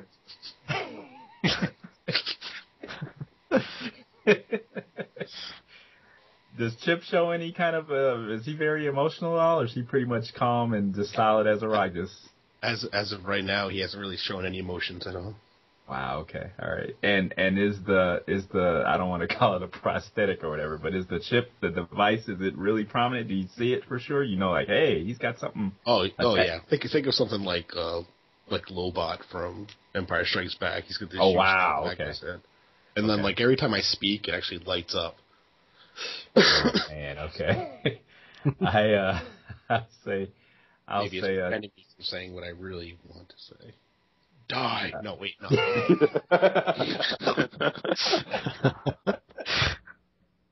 I'll say, Chip, Kill all humans. Yeah. I'll say, Chip, are you quartered with the rest of the crew? I haven't seen you in the crew area. I am, actually. The doctor has dropped his stuff off in my quarters. Oh, okay. And what do you do here? I'm the science specialist, and I hold up little quote fingers, the grunt, who would move everything around before the robots were brought on board. Oh, okay. All right. So, if we meet any weird aliens or whatever on this mission, what do you think? What do you think we're gonna discover when we go through that rift? I'm not sure, but whatever we do discover, I'll be able to investigate it thoroughly and give you my best opinion as to what it is or how to deal with it. Oh, so you deal with xenomorphs and biologicals, or? Yeah, it's in cryptography. Okay. Oh, okay. All right. That's cool. Okay. I'm not really too comfortable being on a ship like this. I don't travel by ship very often, and it's kind of unsettling. I think that if you use your meditation, you will find it very calming. You can also sleep a lot. That's what I do. Okay. Is this weird tingling feeling that I'm having? Is this something that normally happens on the ship when it's in deep space? I'm not sure which tingling feeling you're talking about. I don't know. It feels like my whole body's just like not numb, but just like electricity is kind of going through me. You have done a lot. The electrical charge seems to go away once you unplug yourself from the. Oh, it did. Okay. All right. Okay. I'm sorry. Yeah. Okay. All right. And I'll say, does that have anything? Does that have anything to do? Are you aware of if that's a side effect of this attachment that the doctor put on us? It's new technology, and I'm not sure that from what I understand, it doesn't have any side effects. Okay. Seems like besides the 0.0001% chance of destroying the back and making you crippled. Okay. That's comforting. Okay. Okay. What could possibly go wrong? Yeah, right. What could possibly happen? Okay. All right, well, okay. I kind of look around and I go, where do we get something to eat at around here? That's an excellent idea. Let me upload myself and I'll join you for a bite. Okay. I step into the machine as well and have myself upload it, and after that go and find something to eat. Yes, the kitchen is on the middle deck. It's number 6 on the front of the ship. Okay, got it. It's right next to the airlock, which is also the meditation chamber. Okay. Ah, that was nice. I know, right? Yeah. You'll see the airlock has very clear, transparent doors, so you actually see the stars and the void, the black void of space out of the windows there. Okay. All right. I enjoy eating meals. There's a TV. You want some eggs? Are they powdered or are they real eggs? And when you get there, I have been spending the time while you were chatting in the med bay to prepare you with traditional Ganjin food. So.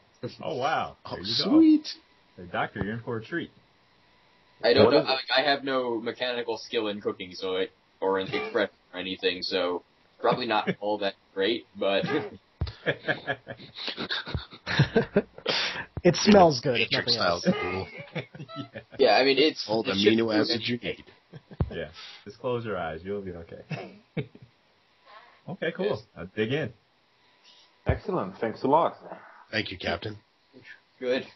Well, no, don't thank me until you've actually eaten it. I don't know. You'll be thankful then, but it's the least I can do. Captain/cook. I like it. There's also the lounge in the front of the ship that has lots of transparent alloy windows and a table, various tables and benches and comfortable couches and seats. I'll probably go and eat there. Yeah, that's a good idea. After Theodine uploads himself, he'll start gawking at the machine very vividly. His eyes will be wide open, just admiring its a newness, so to speak. Your upjack is complete. Please unplug yourself. You have been standing there for 10 minutes. Don't get edgy with me. I'm just studying it. By this point, Signet is walking up to it and is about to jack in himself, and just asks, "What do you make of it, Theo?" It's a beautiful This piece of gong technology. tech. However, I do not feel comfortable at all being cloned. Well, hopefully it doesn't come to that. I think they're expecting it to do so. Why else would they send such an expensive piece of hardware on this journey?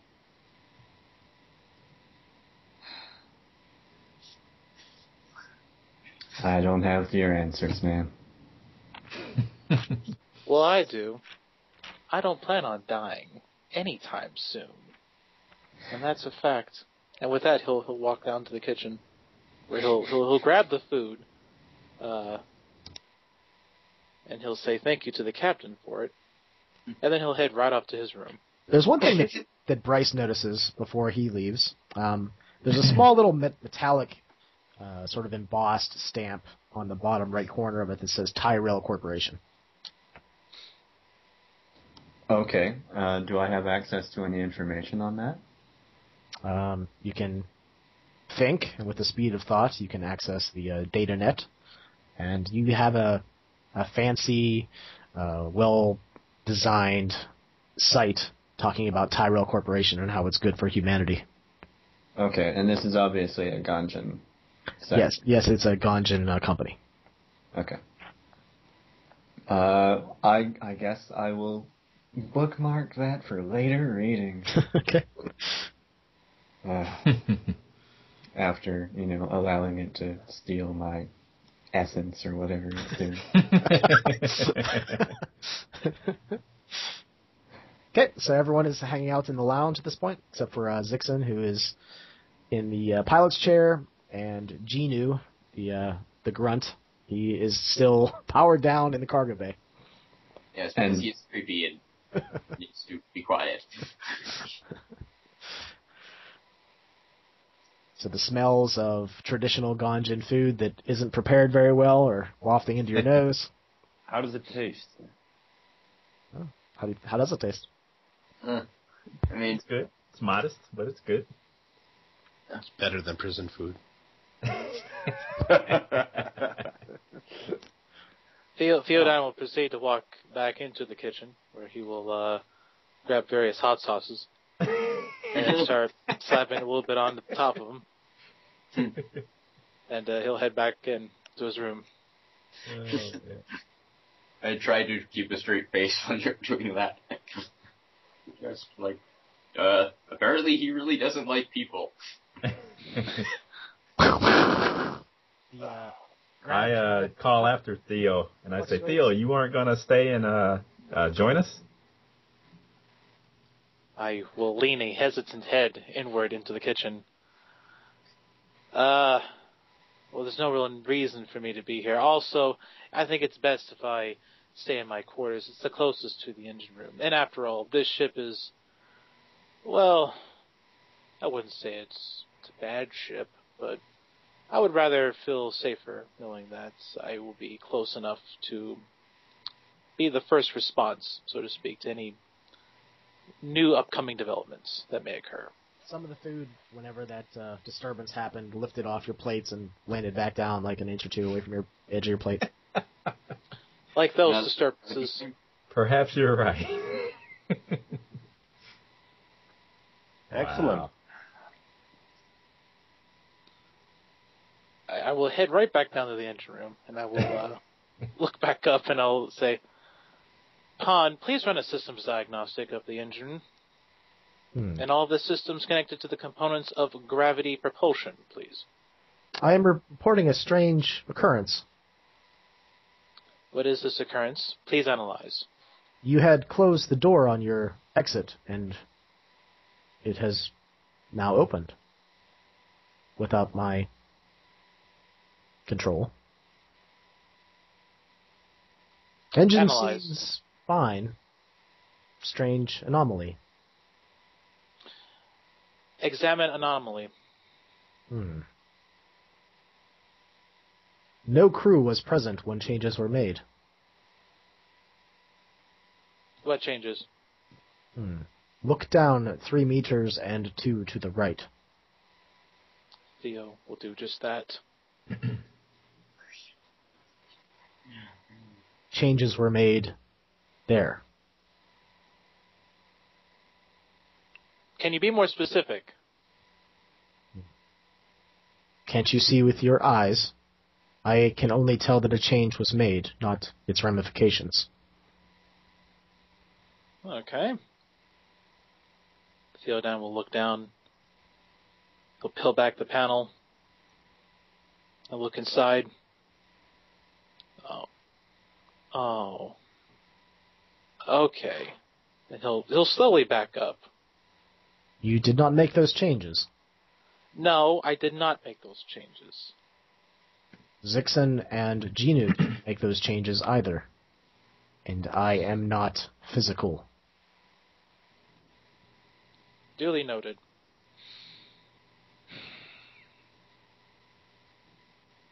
What's happening, Theo?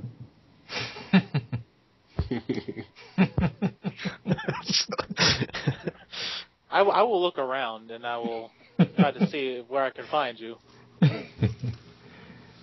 You're going to have to get used to this. There's a panel by the wall that I'll display, like, whatever image of Bryce seems to be, like, on the crew roster or whatever. It's a bad pilot's license? Yeah. Sorry, I heard you talking to Pon. You heard What's me happening? talking to Pon? How? I have access to the system network. Somewhat permanently. I see.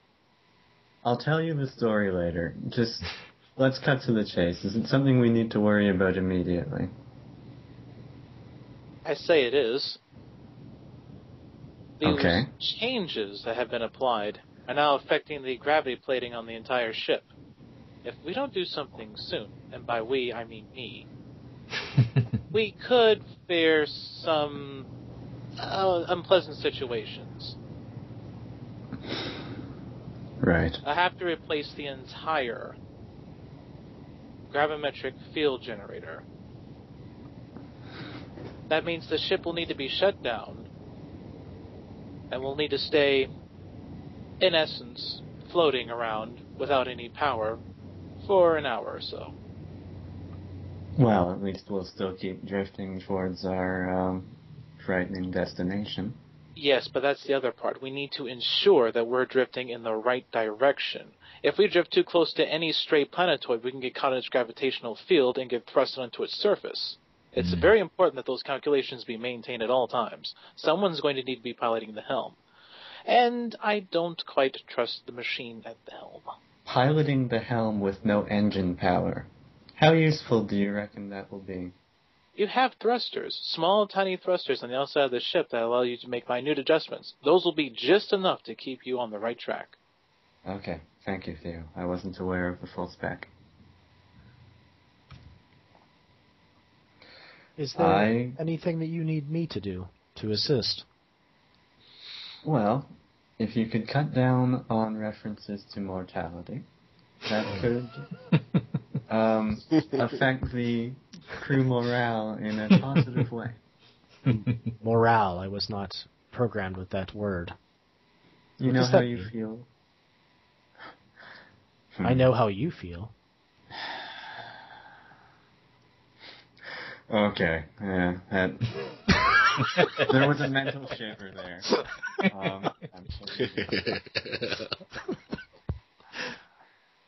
were feeling worried? Words of mortality bother you, is that what you're saying? I think they bother most of us. It's not a necessary reminder. It's not efficient. I see. I will do my best to not reference death or the rituals around it. Thank you. Before Theodyne beginning up the procedure, he'll glance up, remembering certain protocols, and he'll rush back to the display board and signal the captain. Yes, Theo? We have a bit of an issue here. The gravimetric repulsor array needs to be replaced completely. Do we have parts to do that? Yes, we'll have the parts to do so. But the part that really bothers me, and also apparently also puzzles Pon as well, is that this was recently installed. And by recently, I mean a couple of days before any of us got on board this vessel. Okay, well, I guess the part was faulty or it didn't agree with the other parts or something. That doesn't seem too surprising. I mean, yes, it's new. You would hope it wouldn't break, but new things break all the time. Especially if they're reused from other things. Well, this isn't reused. This is a completely new system. I've never seen this spec before in anywhere. If I even had to dare to guess, or even hazard a guess, I would say this is experimental.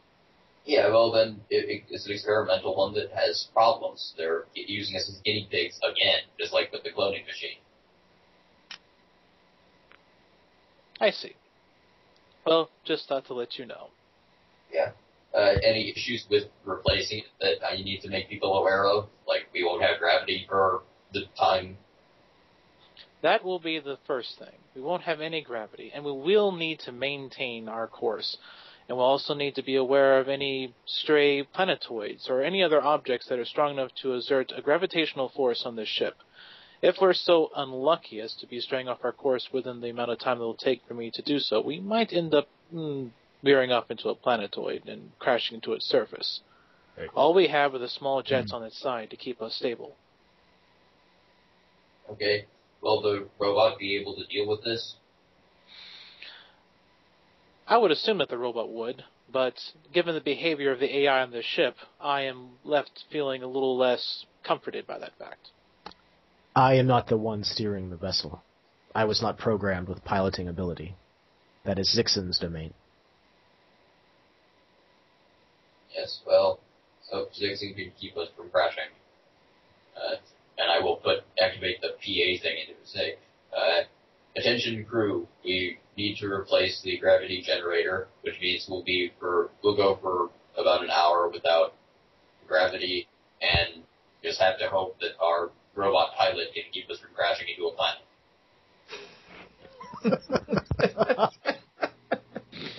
Okay. You kind of look around like, really? Be aware of objects that might kill you once gravity fails, and other than that, wait it out.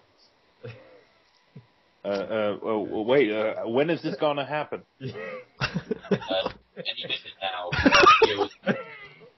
Already. So I would suggest hurrying with the whole securing of sharp objects thing. Oh, wow. Holy fuck! Jump off and run to the medical lab. I'll chime in and I'll say, 10 minutes from now, I will be deactivating it. So, Okay. 10 minutes. Okay. Theodine, do you need assistance? I am versed in engineering and mechanical repairs. No, I'm fine. And there'll be a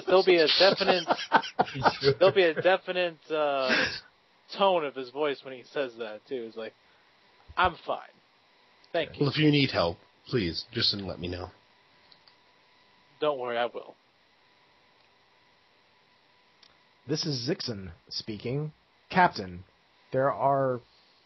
Sensors are picking up some movement on the outside of the hull. Oh, fucker. Have you detected anything more than if there's movement? Is this something that's a sensor anomaly, something that's going to break the hull? I am redirecting the cameras on the outside of the hull to investigate. Zooming. There are 2 bots on the outside of our hull. Where did they come from, and how do we get rid of them? They appear to have large soft mag feet and are investigating various systems and plating on the outside of the ship. Well, can we, blow them up or something? Because could we redirect, if we don't have weapons on the outside of the ship, could we redirect those little thruster things to blow them off?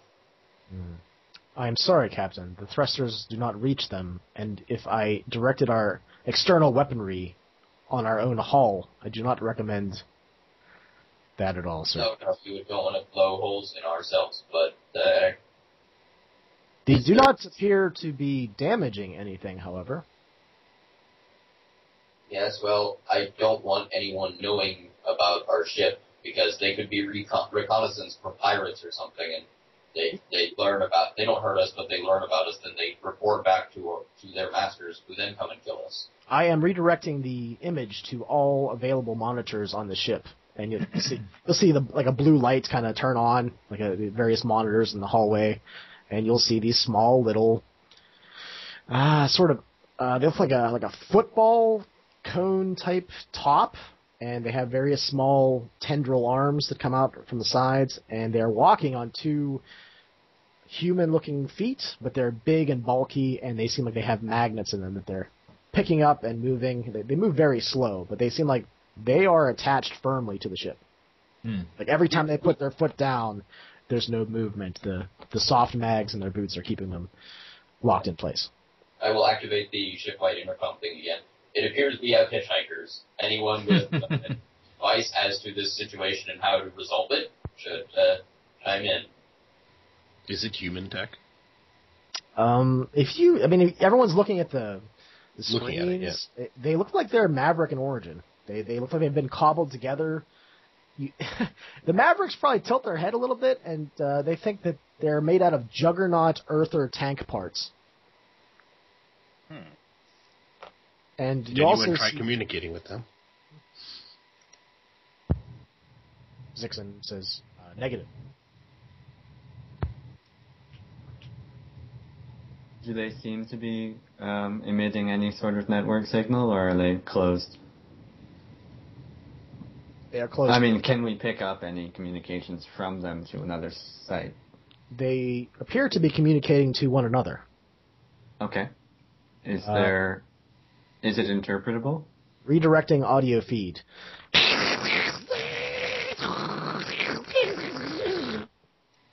Helpful. Oh yeah? Apparently they're using modems. What do you make of that? Analyzing sequences. It is a hybrid binary code. They seem to be attempting to repair the ship. to repair it. That is the message that I am interpreting. But they are finding no damages. They seem simplistic.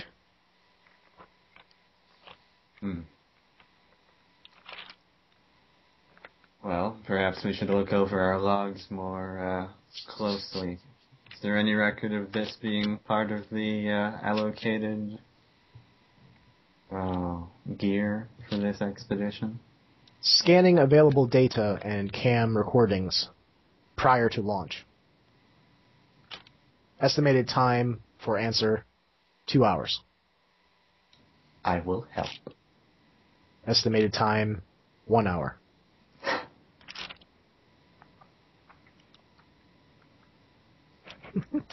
So you start hitting like the fast forward button through all the, like, you're looking at every single outside camera on the ship, like partitioned in your mind, like 8 different cameras.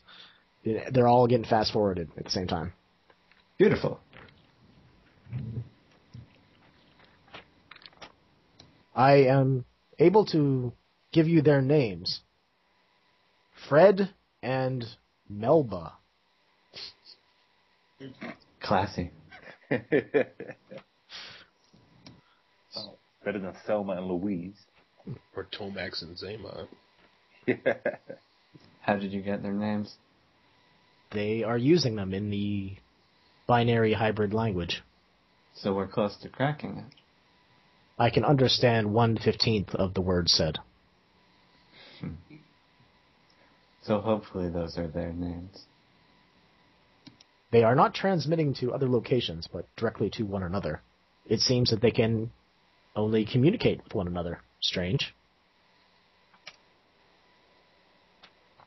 That is. And you'll actually hear at this point banging. It sounds like somebody's walking over top of the lounge at this point.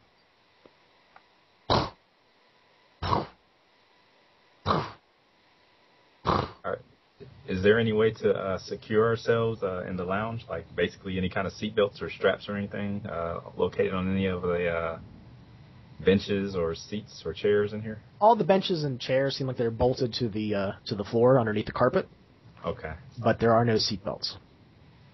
Okay. So if we were to have any kind of turbulence or anything, have I noticed anywhere where it would be a good place for non-essential crew members to strap in at, basically, is what I'm asking? Have you? I'm going to keep directing those questions right back at you. Okay, that's cool. Okay. I guess probably the only place that I've really seen maybe the sleeping quarter area where we can actually, secure ourselves. So once I hear that banging over the lounge area overhead, I make a beeline there because I'm assuming the you-know-what is about to hit the you-know-what. I don't know what's going on. So I'll do that. And then if there's any kind of like loose, if anybody left any kind of meal trays or anything lying about in there, I'll grab them and I'll throw them in the what you call it area, the kitchen area, whatever it's called. Auto wash. Yeah. Throw them in the dishwasher. Oddly, that's exactly what I do. I help them. I don't want floating water. Right. Captain, this is Zixton. It seems that they are adding some additional weld joints to a panel. Is this a good thing, or are they making a mistake that will cause problems? It seems that they are perhaps fixing something that was not caught before we left. Okay, so they're not fixing problems that aren't there that will create more problems. Because if they're malfunctioning, they could cause more damage. Okay, that's good. There is no risk to them breaching the hull. Good. You'll start to hear some sort of sounds above the lounge.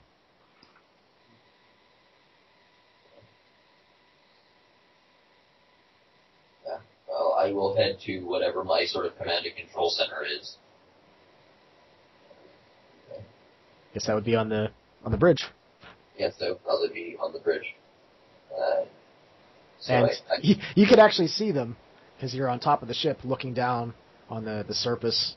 and you'll see the nose of the ship over the lounge, and sure enough, you see two small little bots, and they have little welding torch arms that are coming out, and they're welding small, perhaps cracks or loose plating, so that it doesn't fly off the ship. Good. Zixon's head turns around, looks at you. Yes, Dixon? I was told that looking at humans makes them more comfortable. Only when you're talking to them. His head turns around. Just looks out of the transparent alloy.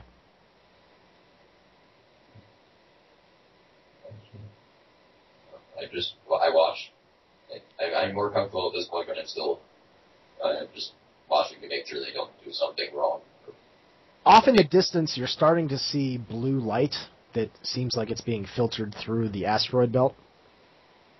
So the dark, cold rocks of the asteroid belt are small little black specks amongst this blue, surreal.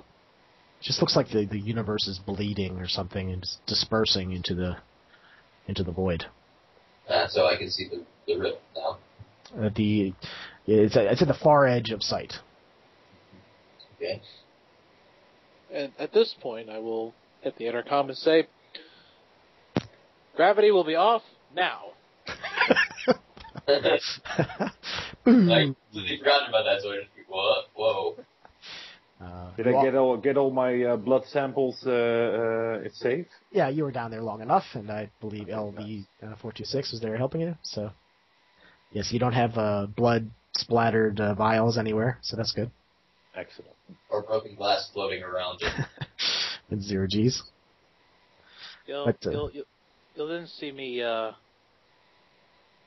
floating through the corridors, lugging a rather large piece of equipment behind me, very tubular in shape, with somewhat transparent panels on the inside in a spiral fashion.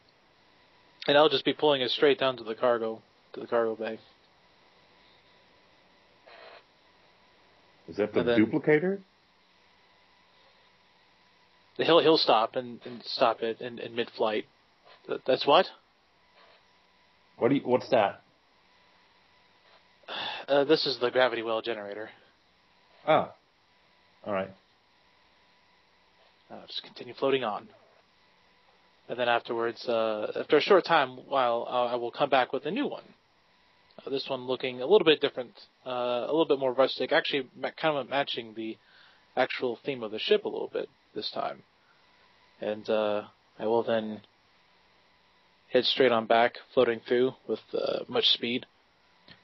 The captain will see the outside bots stop what they're doing and turn towards the back of the ship and start marching there. Okay. Once the thrust is stopped. Mm-hmm.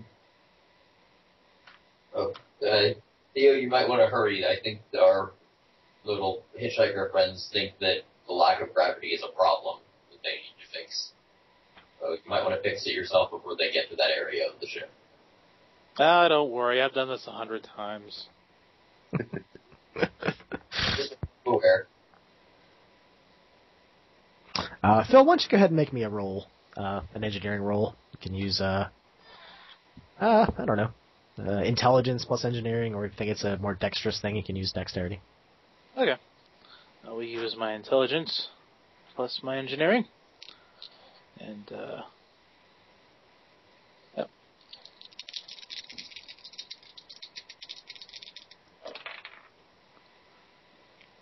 Which ones are successes again? Is it It's 8, 9, and 10 as the successes. 8, 9, and 10? Yeah. Okay. 1. All right, that's 1 success. Okay. So the gravity is off for a lot longer than you anticipated, but it seems like you're on the right track. I'll probably float towards the lounge in search of my new meditation buddy, and to see if gravity-free meditation is a thing. You hear a bunch of clatter and stuff coming from the kitchen area. I didn't make it. Hey. The door opens up. I kind of float out, with the look of panic on my face, and you see a lot of food particles and stuff coming out the door behind me, and I kind of close it quickly. You don't want to go in there, Doc. It's not pretty. All right, that's noted. Yeah. Hey, seeing as we're gonna be floating around for a while, I might as well become weightless in my mind as well. I take it.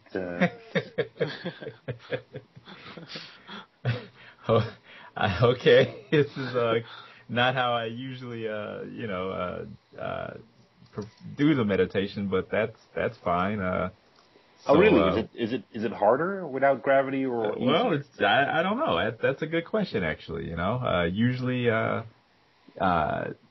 when you're in 0G, your mind has to, a portion of your concentration is actually used to be more aware of how your body's functioning. So I don't know how this is going to work out. We can try it though. I'm willing to give it a shot. So. Excellent. We can float across the hall to the meditation chamber. There are meditation items and artifacts in the closet. Okay, all right. Although I don't recommend the rugs at this point. Okay, thank you, Pawn. Okay. All right, so I'll take a peek in that the closet area. What do they have in there? I don't think there's anything that we can use without gravity anyway. I think there's bells, chimes, there's various things that you could burn to. Nah, okay. Okay. Whatever you All right, okay. Whatever you think would be necessary for meditation. We're gonna do this. We're gonna start off slow, Doc, and take this step by step. So we won't need any of that junk. And I close the door. Slow sounds about my speed, so let's do this. Okay. All right. So we'll go into the meditation chamber. The second door of the airlock opens up. Okay. And there's only one door between you and the space. I kind of float over to the airlock basically and kind of look out. And all right. Try not to look nervous. You'll also start to see the blue light of the rift far off in the distance. I say, Doc, come here. Look at that. Wow. That's where we're going. Holy crap. Wonder what we're going to find in there. Yeah, it's going to be awesome, I can tell. I wonder if we're going to make it there. Oh, I wonder how many tongues I get to pull. I kind of poke you in the side. Okay. All right, I say, okay, well, let's try this out. And did Theo say how long the artificial gravity would be disabled? I think he mentioned about an hour. Okay, all right, okay. I'll set my wrist timer for 45 minutes. Not that I don't trust Theo, but we'll just in case. And I'll say, okay. Chip is in there with you, I believe, too, right? Did Chip make it in? Chip did. Okay, cool. Okay, all right, okay. So, all right, let me get this straight. We're supposed to let go of all boundaries and stuff, right? As much as possible. This is just going to be, I'm going to teach you guys. But yet you set a timer. I got it. Well, I set the timer because you don't want to be in a deep state of relaxation and all of a sudden the gravity shuts off and you hit your head, and you're hurt because you are both of you guys are the only two medical personnel we have here, and I'd hate to be the one responsible for, for injuring the both of you at the same time. All right. Fair enough. Okay, all right, okay. So, as we're kind of floating there and, I put them on the end of the meditation chamber closest to the airlock, and I'm closest to the hallway. The door. And, I say, okay, put your hands out in front of you, palm down and fingers spread. Okay. And I say, close your eyes. And then, I say, just, think about, let's think as if you were on, an island somewhere in a tropical clime. and you hear the waves around you, and you feel the soft breezes blowing over you. And I say, just slowly breathe in and hold it, and then breathe out. And then, to make a long story short, we go through some basic breathing exercises to start it off. As you guys are breathing and relaxing, something strange happens. Okay. What is that strange thing that happens? I noticed that there seems to be, as my eyes are closed, I noticed that it seems to be that there's an annoying light or energy that seems to be kind of flickering just out of off the corner of my eye, you know. And when I kind of open one eye to see where this is coming from, I don't really see anything. So Kazuko would attest this to possibly being more of a spiritual thing, and perhaps that the fact that we are getting closer to the rift, or it could be some form of maybe a mechanical or an electrical or something that is has to do with the ship. He's not sure, so he doesn't quite know what to make of it. What happens to Chip? Chip finds he can't meditate really, because every time he tries to, some sort of electrical signal burns off in his head, and he sees like bluish white spots. As he's staring off to the edge of the door, he kind of like sees outlines of bluish energy just coursing around him, and then staring at the panel closest to him, he notices that there's like a flicker of energy going on and off, on and off. He's not sure what that is, since he's never done it before. What strange thing happens to the doctor? He starts to feel really good. Just nice. He had this little headache, but it's gone, and he's just feels younger and stronger and just relaxed and it's really good. Just floating here, and he likes this meditation. Like he's aware of his surroundings and just one with the universe. What strange thing happens to Theo? As Theo's working diligently, he feels sudden warmth come upon him. But he continues to work through it, and as he does, he sees a glow coming around the edges of his vision, and the glow becomes brighter and orange, and suddenly becomes all-consuming, and yet he doesn't feel very threatened by it. All of a sudden, he sees the entire room filled with what looks like an inferno of light, of orange and red dancing about, and all of a sudden, he feels this extreme warmth and expelling from him like a ring. It irradiates throughout the entire room. And then as it fades, he sees little flickers of this warm glow in various parts of the ship and on himself, like a little light bulb, as it just slowly dims out.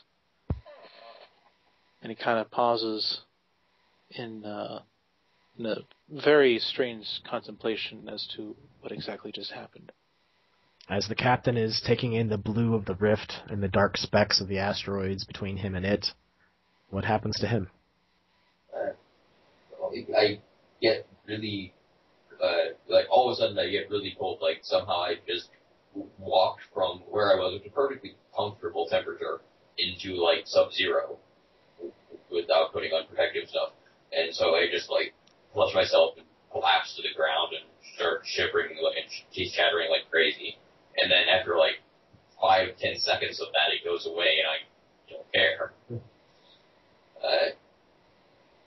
And I sort of get up off the ground and look like, or I guess I couldn't really fall because gravity's still not on, but like I collapsed in midair and then I get back up, which is even weirder. Like I collapsing and then I get up without pushing against the ground and like probably floating upside down at this point because I don't know how to stand up in 0G.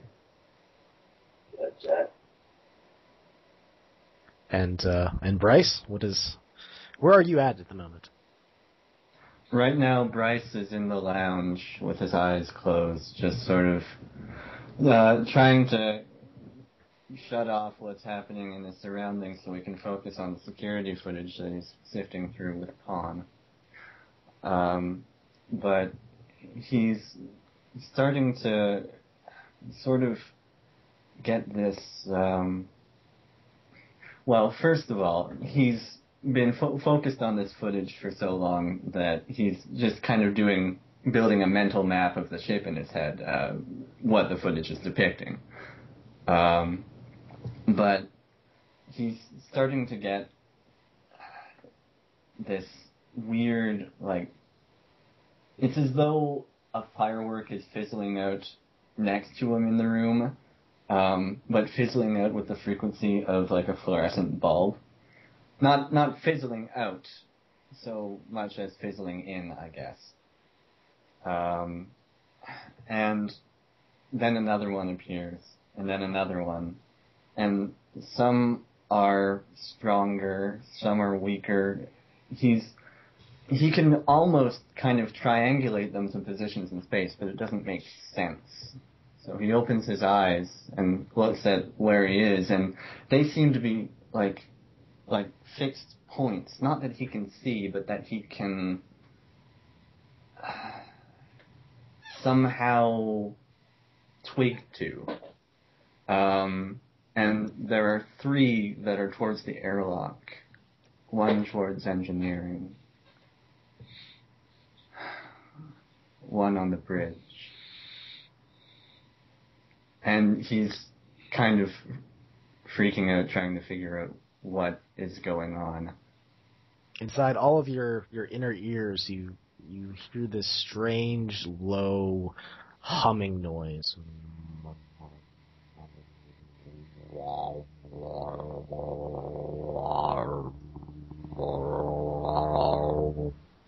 I start kind of clicking my ear, like, just being annoyed by that.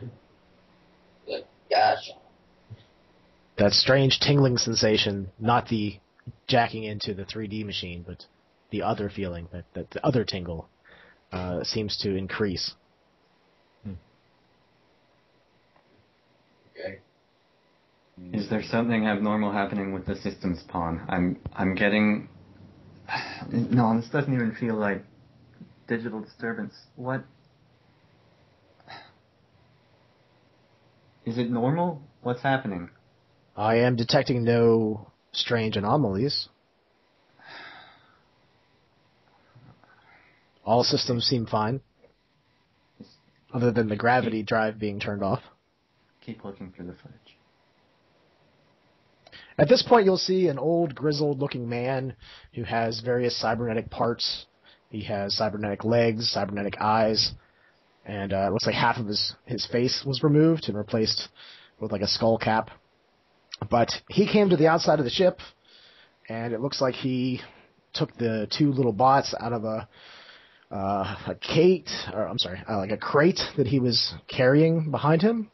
So he set it down on the ground, opened it up, and he just basically put the bots right on the outside of the hull while no one was looking. And he just smiles to himself and closes the crate, and then takes the crate off. And we don't recognize him at all? You don't. Okay.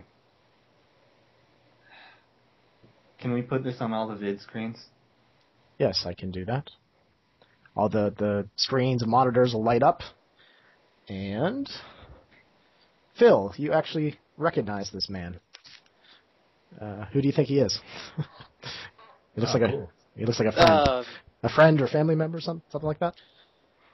Theo will approach the monitor very hesitantly resting his hand up against the side of it. His look will be that of astonishment. Though no one is in there to observe it, he will be whispering to himself, "Uncle."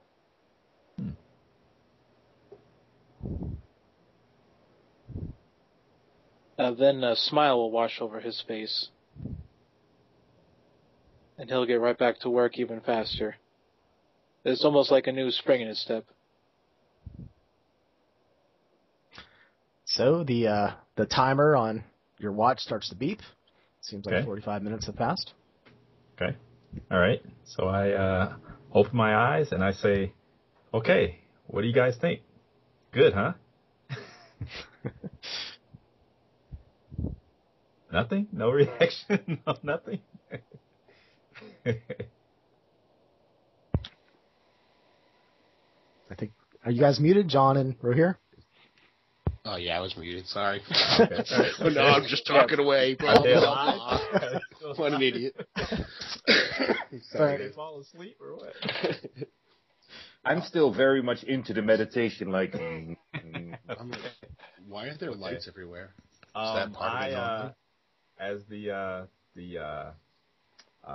timer goes off, that the image is still on the screen in here, and I kind of make note of it, and I point it out to Chip and the doctor. I say, "Hey, what's going on with that? Is that happening now?" Yeah, you'll see an old man. It's a bit of footage that keeps repeating. He pulls up, okay. opens up the crate, puts the little bots on the ship, and smiles and walks off. But then it repeats again. Okay, it's on a loop. Okay. Yep. Mm-hmm. Okay. What's that all about? I have no idea. That man has an unusual amount of cybernetics. And I kind of look at Chip and I go, well, okay, yeah, okay. Compared to what?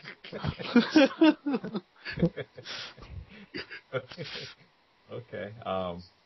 Okay. All right. Well, I hope the both of you enjoyed our first session, and if if you want, please don't hesitate to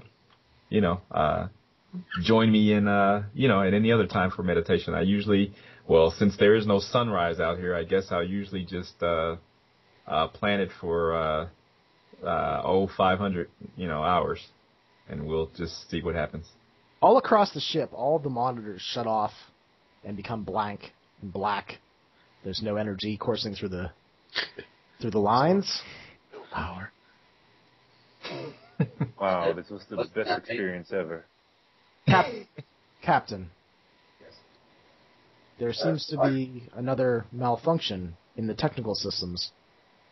One of the power regulators has been disconnected. As in it failed, or as in somebody disconnected it? Unsure. Changes were made. Well, if changes were made, they were made by someone. Checking.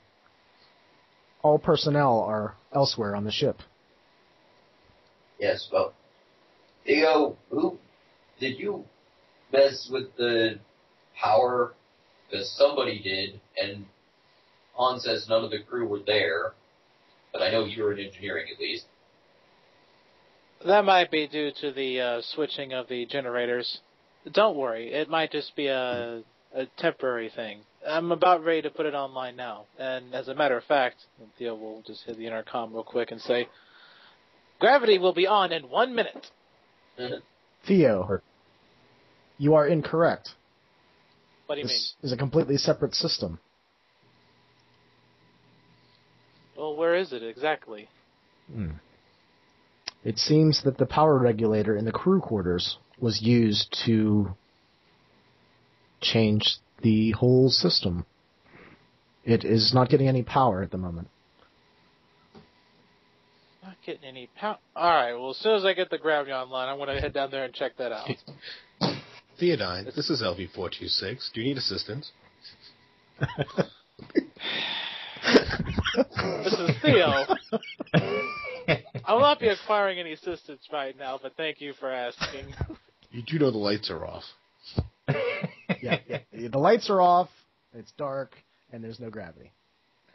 I'll probably try to get the lights back on, or at least get the generator working again. What systems are down? Power regulator in the crew quarters has been disconnected. Affecting? All power. Life support systems are decommissioned. Obviously, you have auxiliary power, yes? Auxiliary power seems to be disconnected. Another change is noted. LV-426 is going to head towards the crew quarters. Okay? Yeah, I think Bryce will meet you there. I'm there as well. When you get there, there's no obvious place where this thing is, but Pawn's voice will come and fill the air. The third panel to the left of the entrance. Remove it. Pawn. Looking inside. I'll approach and pull out my spanner and start taking off the little cover. Yeah, you take the platform, or the casing off the outside of it, and you'll look inside, and there's 2 sparking wires to the left side, 2 sparking wires to the right side, and there was something there that is not there anymore.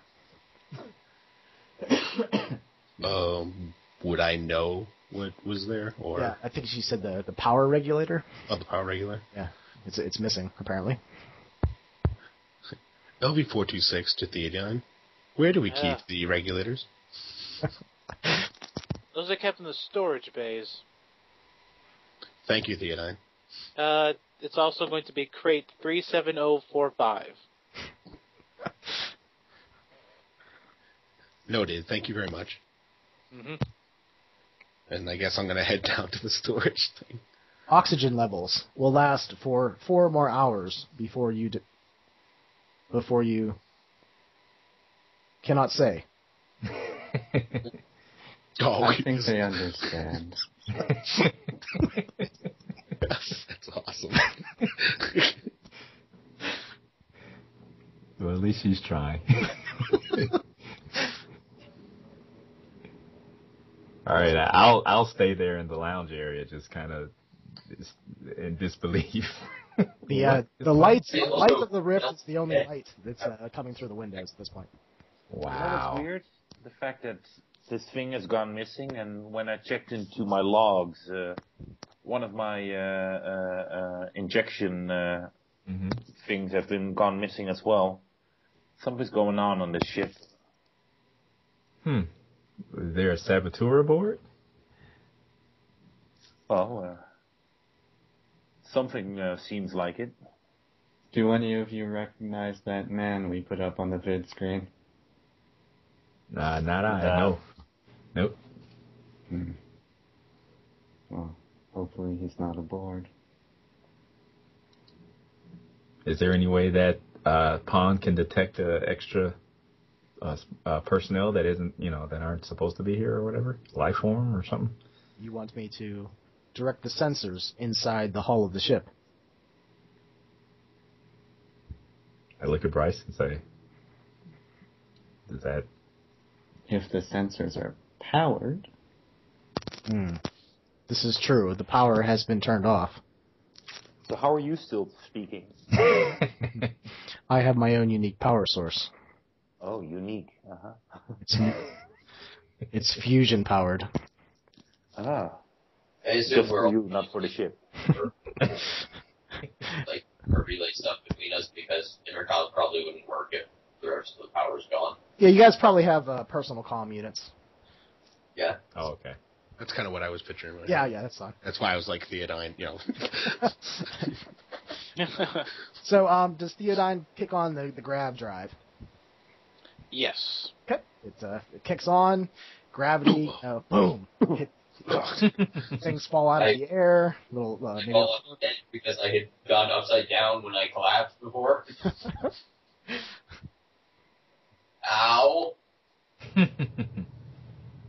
grav drive has come online and is functioning at 94% capability. Wait, but it does have power? Yes, it does. It's also fusion powered. Oh, okay. That's it, you don't have to refuel, basically. Okay. Okay, yeah. Power Well, generator what's the chip is. with the power disperser? I'm sorry. Say that again right here. What's keeping chip with the power thing? Well, I just fell 6 feet. Now I am dusting myself off and heading to the storage room. Which I have a headache that needs dulling, and we need something to do right now. We have no power, so I'm going to go fetch my sake from my cabin, and you're welcome to share it if you want. Best captain ever. Right. Ship's going down. Let's drink, guys. Yeah, is he offering That was power to us? I didn't mention it, but well, we may have 4 hours of air left, and something in my head, and there's weird stuff going on that I don't understand. I need a drink. So I go fetch my bottle and my glasses from the cabin and carry it back. And, Oxygen supplies will deplete in 3 hours and 52 minutes. yes. Plenty of time to get drunk then. When I get to the storage door, I guess I'll pull out the manual lever and start cranking it open. Okay. Unless it opens automatically. I'm assuming the power's out. So. Well, if you have a manual, the manual crank, you'll spin it open and Good. it'll open up. Woohoo! And you'll see three parts in there. I'm looking for 37045. Great. You opened the right one, apparently. Yeah. Is it big? Is it? No. Oh, I'm sorry. Yeah, I reach in and grab the glass tube, which has the small, darkened filament in the center. I pull it out and hurry back down the hallway. Much quicker now that I'm not flying, floating, or falling. Okay. You get to the part that it was removed from, and do you start to put it in? Yeah, I will. I'll begin. I'll pull out my engineering kit and start. Okay. Same thing. Why don't you give me a roll? Either int or dex plus engineering would be fine. Can I assist him in this? Yeah, sure. Roll the same thing. Is there an online roller or something? No, just use let me roll. I gotta grab my dice. One second. Oh, that's fine. I mean, yeah. Let's see, it's Dex and Engineering, right? Yeah, that would be fine, or int, whatever you prefer.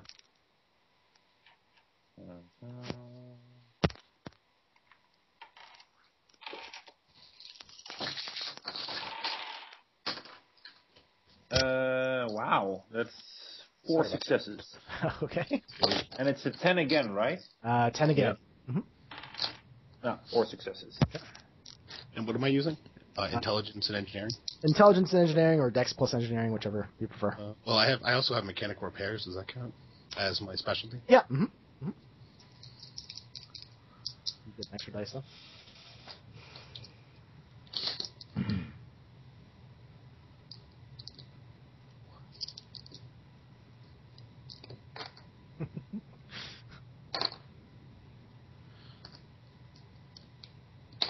So I got 5 successes. Wow. Okay. It takes you about 30 seconds to put this part in. Between the two of you holding the wires and twisting things together, getting some tape out and sealing things up. Yeah. Yeah. You have the Gonjan way of doing it and the Maverick way of doing it, and it blends perfectly, surprisingly enough. Lights will kick on. The monitors will start going through that loop again. There'll be 426 to the captain. Energy is restored. Yeah, I can see that. Thank you. You're welcome, Captain. No mention. And as I'm pouring the sake into the various glasses, I pick mine up and it freezes.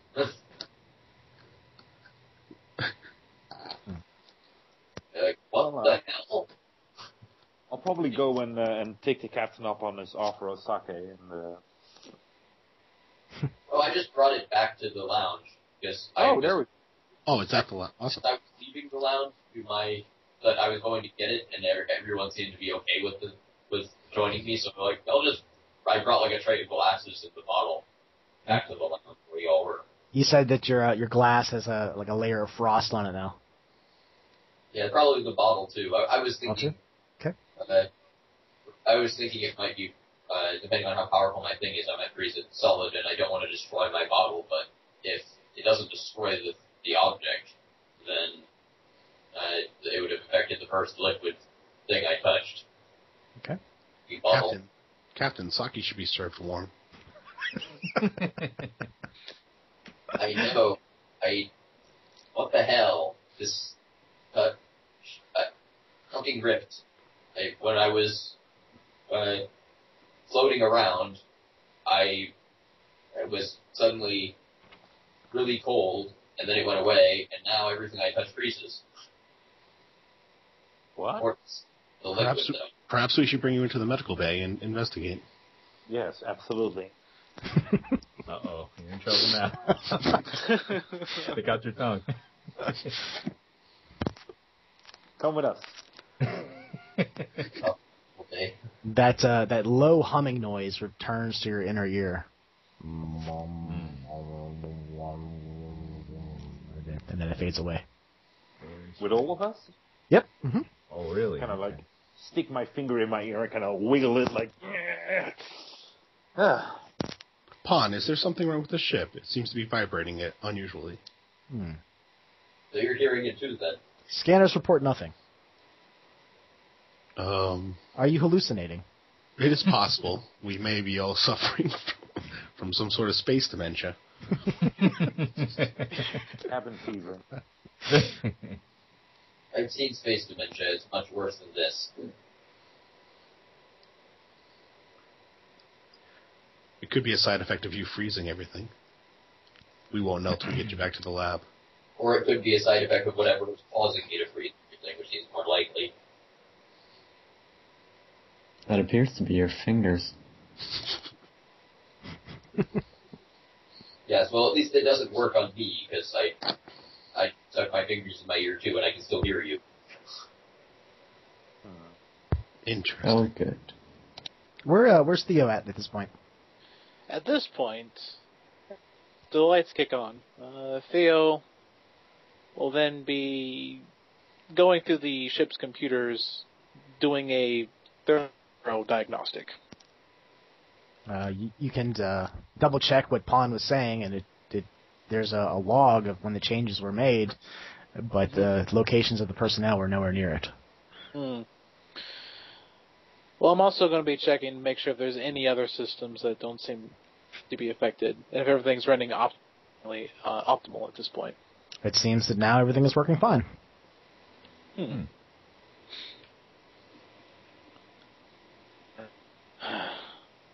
All right, then. He'll clasp his hands together, and then staring out the window, he will think about what to do with the droids. Okay. Is everyone else in the lounge? Yeah, it will be. Okay. We're in the med bay. Yeah, heading towards the med bay. Oh, okay. Med bay, okay. Okay, so nobody's in the lounge. Okay. Nobody's in the lounge. Okay. Where's everybody at? The opposite of what he just said. I'll head towards the med bay because Yeah. I don't want to be alone anywhere with some weirdness happening at the moment. Even though the power is on, for a brief flicker of a second, your eyes don't seem to be working the same way. There's something strange going on. The images that you see are blurred and stretched, and then your eyesight returns to normal. My vision's all fucked up now. That seems to be going around, man. There may be something wrong with my optics. I chime in on the intercom. The doc, it's giving me strange side effects, I think. No, I think something else is going on. We definitely need to check everyone out again. I'll be down there in a little bit. All right, Captain, lay down. Okay, I do. Start pulling out the big guns, proper scans and that sort of stuff. Tapping his knee. What the hell is going on? Medical practices anymore, because I have no idea how to deal with this. Yeah, I'll have the captain, especially of course focusing on his hands because it seems to generate from that. I'll try to find out where it comes from and what it does and that sort of stuff. So you're down there for a while doing various tests, doing the same test that you did before, and everything is lining up the same. There's no anomalies. There's no differences. Nothing medically is evident that's going on. Can't be. A man's touch doesn't suddenly change things to ice. I'll check it again. You get the same results. Is there any other tests I can think of that could help in this type of situation?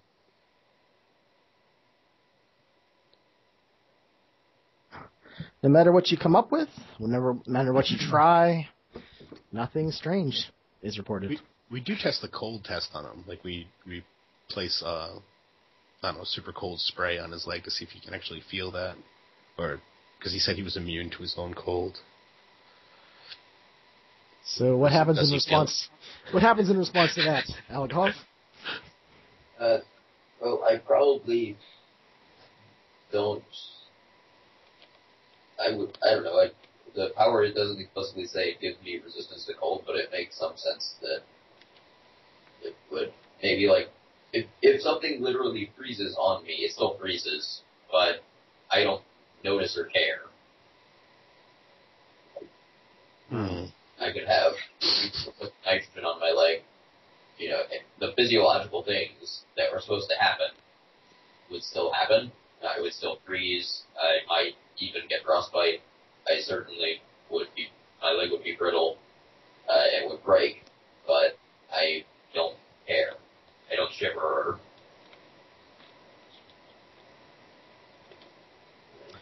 Or maybe I shiver a little, but like it's more of a tolerance to cold. Like I can be. I suddenly have more tolerance for it. If something like literally violently dangerous to my health were to happen, like I were to walk out naked into the North Pole, I would notice.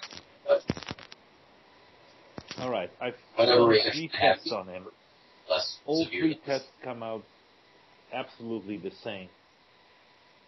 There's no difference between before he stepped into the ship or now. Weird. Does it make sense? Could you do this before you came on the ship? No, and I can't do it now. Like I can't control it, so it just started happening. I can't stop it.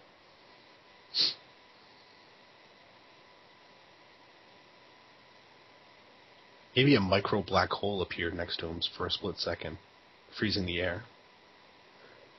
Maybe the rift is being weird and giving us powers. I don't know. We're dealing with stuff that we haven't dealt with before. Yeah, I mean, maybe we're going into another dimension where the rules are different and where things freeze more easily, or maybe just because we're in an area between dimensions, the laws of science are being messed up, and once we get through the rift, it'll be normal again. Yeah, but that doesn't explain why we're having the various parts of the ship being mucked around with. I mean, we do have our phantom benefactor who might, I don't know, maybe the weird particles made him invisible and he's going around fixing things. But he's breaking things, so I don't get it. Wrecking things is more like it. But I don't know. He's being weird. But I know nothing about him, so for all I know, he's crazy and is trying to mess with our ship and is invisible. At this point, Joe makes his way into the room, slightly stumbling. Okay. What's going?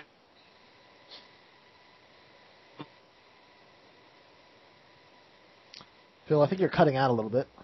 Oh. Try it again. Alright, the field and I were walking in and saying, okay, what's going on? Strange things are happening. The captain seems to be able to touch things and freeze them, but there's nothing strange or out of the ordinary that I can detect on him. He could just freeze stuff. All right. Is anybody else experiencing any strange sensations? The only thing I have is buzzing in my ear now and then. Yeah, I have a buzzing too. Except it's not in my ear for me. It's just kind of around. I've I got guess that there's the ear, feeling but all it's over. different.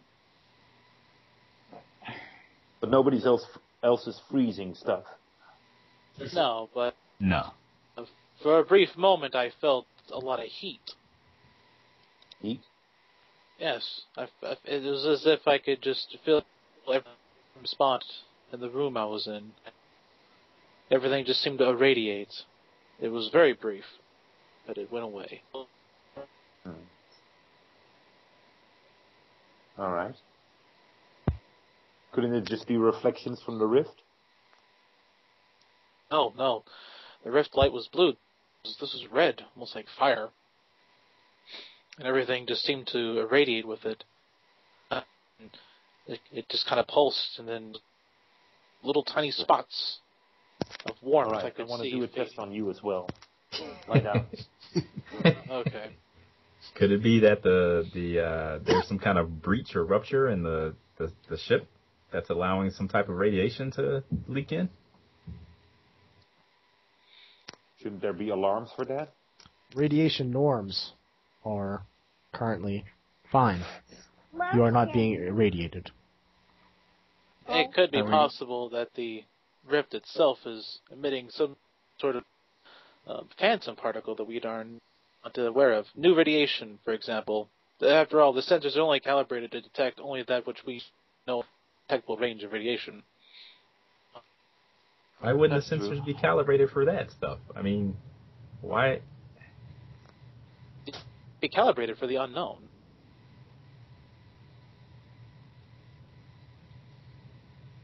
Has there been a pressure change that could account for the inner ear disturbance? Pressure is within Earth norms. I kind of wander over to the replicator and mumble again about this has to be something. I know this is a test. It's a test. We're being tested. Kind of wander over there.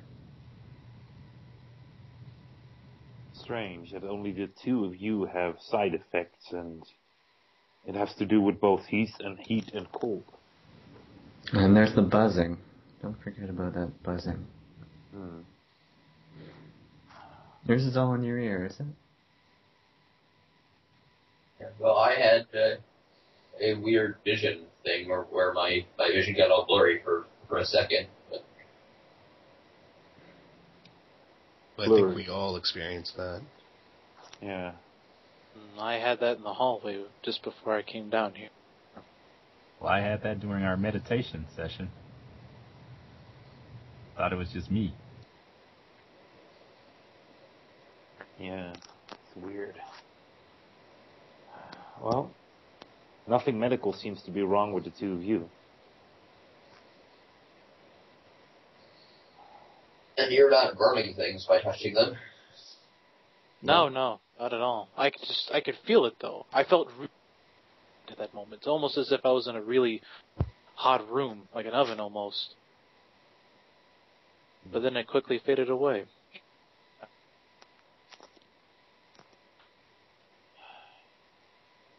I look at Chip. Any thoughts? None pertaining to the special abilities that our compatriots are showing. Though I am wondering that, Pod, can you run a diagnosis to tell us where oxygen is being consumed in the ship? I will have to recalibrate the sensors to do that. Checking. Most oxygen is being consumed in this area. But where's the secondary? Some oxygen is being consumed in the quarters. All members of the crew are in this room. No. Correct? Yes. No. Perhaps we should head to the crew quarters and find out who's using the oxygen. Exactly. Yes. Who or what? Wait a second. Han, can't you get us visual inside the crew quarters? Visual of the crew quarters is now on all monitors. There you go. And you just see the crew quarters. Wait, on all monitors? Why not just here? Changing. All monitors except for here are now black. Why would we want to show the person in that room to... No, never mind. Han, can you lock the crew quarters doors? Crew quarters are now locked and secured. Should we head down to the crew quarters now and see if anyone is in there? Yeah, but if this person is cloaked or invisible, we could pull all the oxygen away from that room. Well, it seems to make more sense that we would need to study this person or creature or technology that it is. Destroy So we have it to would be kill bad. it, just- Instead of planning on killing him by taking the oxygen away, what if we take the oxygen away for just long enough to knock the person out? Exactly. That's a very tricky How would we thing. We know don't know how how long large that the person was? is. Yeah, Exactly. okay. Well, we can still, take it away for as long as it takes us to get down there, or, some brief period of time so that he'll be short of breath or weak or something, but not dead. Oh, oxygen deprivation wouldn't exactly kill it. I would assume that what would happen is it would get weakened and reveal itself. And that was my point. Unless it's like a child that really has serious issues with losing oxygen, and I don't think we have a child stowaway that's invisible and has been messing with mechanical stuff. Unless it's an alien life form, we don't know what the oxygen deprivation would do to it. Well, if it's an alien life form, I don't really care unless it makes it some sort of killer monster of doom, and I don't think it will do that.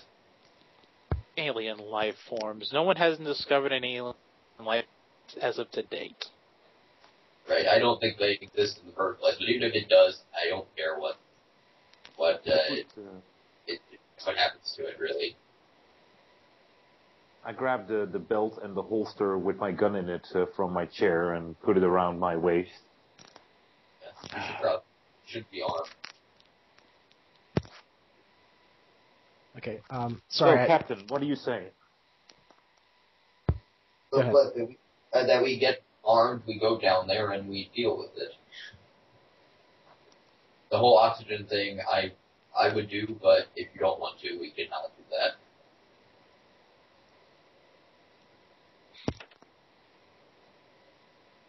Well, it's your choice, Captain.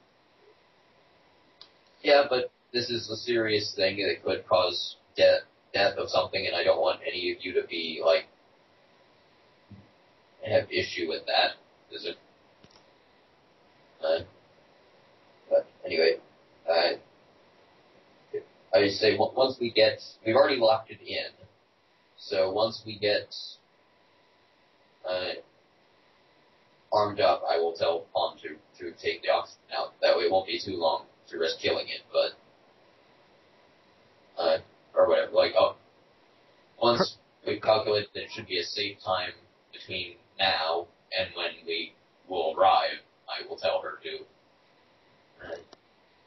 remove oxygen. But, Captain, it is Yes. impossible to eliminate life support in one area of the ship unless the system is recalibrated. how long would it take to recalibrate? Unsure. Okay.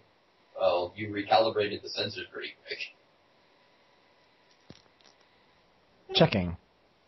Manual fixes and changes will need to be made.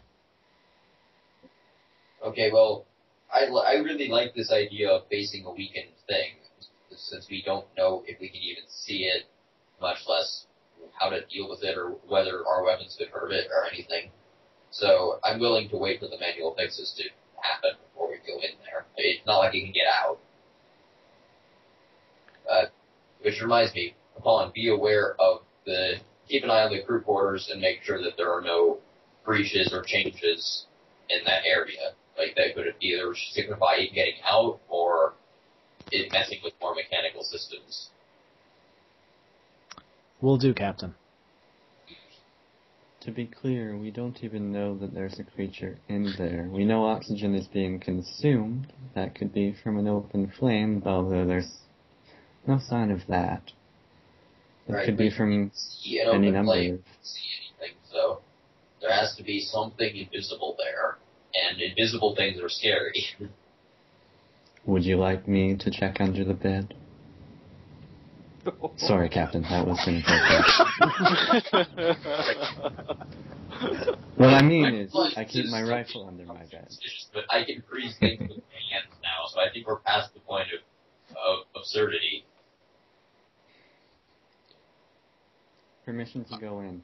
I volunteered to go in as well, Captain. Perhaps I can communicate with whatever's in there. And if you lose me, nobody will really care. Okay. You go in. I kind of clear my throat and I say, well, if we're going to try to communicate with it first, that's kind of why I'm here. So. Okay, well, sure. If you want to try and communicate with it instead of, I know we can communicate with it by intercom now. Okay. Without That's going smart. in, because I don't like the idea, if it's invisible, of opening the door, because we wouldn't even know if it was still there once we opened the door. We can't notice it anywhere, apparently. Might I make a suggestion? This is an old Gongan tactic that I've encountered once before, but how about we just threaten the living hell? Well, going to communicate threats probably aren't the best way of doing it. If we're going to get to the point of threats, we'll just shoot it. Yes, but it's not going anywhere. We've locked it inside the room, and it cannot move. We have it exactly where we want to. Yes. Which means no reason not to be civil to it until it gives us reason not to. Once we start threatening it, that bridge is crossed, and it's already going to have a negative opinion of us. If we start by being nice to it, then we have a chance of maybe getting more out of it. To be clear, Theo, we've locked it in the room that has the power core, which it pulled out before, if it was the source of that disruption. So if it gets pissed off at us, it can pull out that again and kill us. Or it could just shut up and not refuse to talk to us because it thinks we're assholes that are threatening. Either way, threats are not a good thing to start with when you don't know who you're dealing with. Captain, one of the doors are attempting to be opened. The one not in front of you.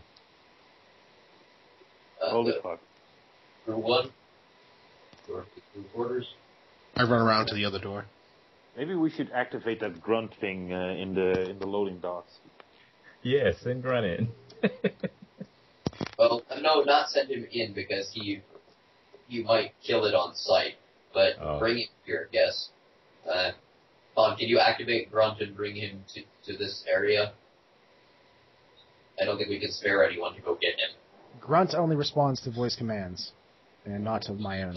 And even that's not good. Nope. Right. Well, I think just time-wise, we're getting towards the end here. So how about we pause here on a cliffhanger? That's a good spot. Yeah. So you're trying to get into this room, Leslie. Easy, buddy. And there's something in there. It's trying to get out of one of the doors, and I think we'll stop there. Cool. All right. So I think what we'll probably do is we'll just go around the table here, and you guys can give me final thoughts or whatever you thought of the session. How about we start with you, John? Of course, start with me. I enjoyed the session. I had a lot of fun. I like how everyone's characters are coming out. They're really different and work well. And I like the story so far. So, and thanks for letting me join in. No, I appreciate you coming on. That's great. I'm kind of impressed that you said yes. That's cool. How about you, David? What did you think of today? I enjoyed the character interaction.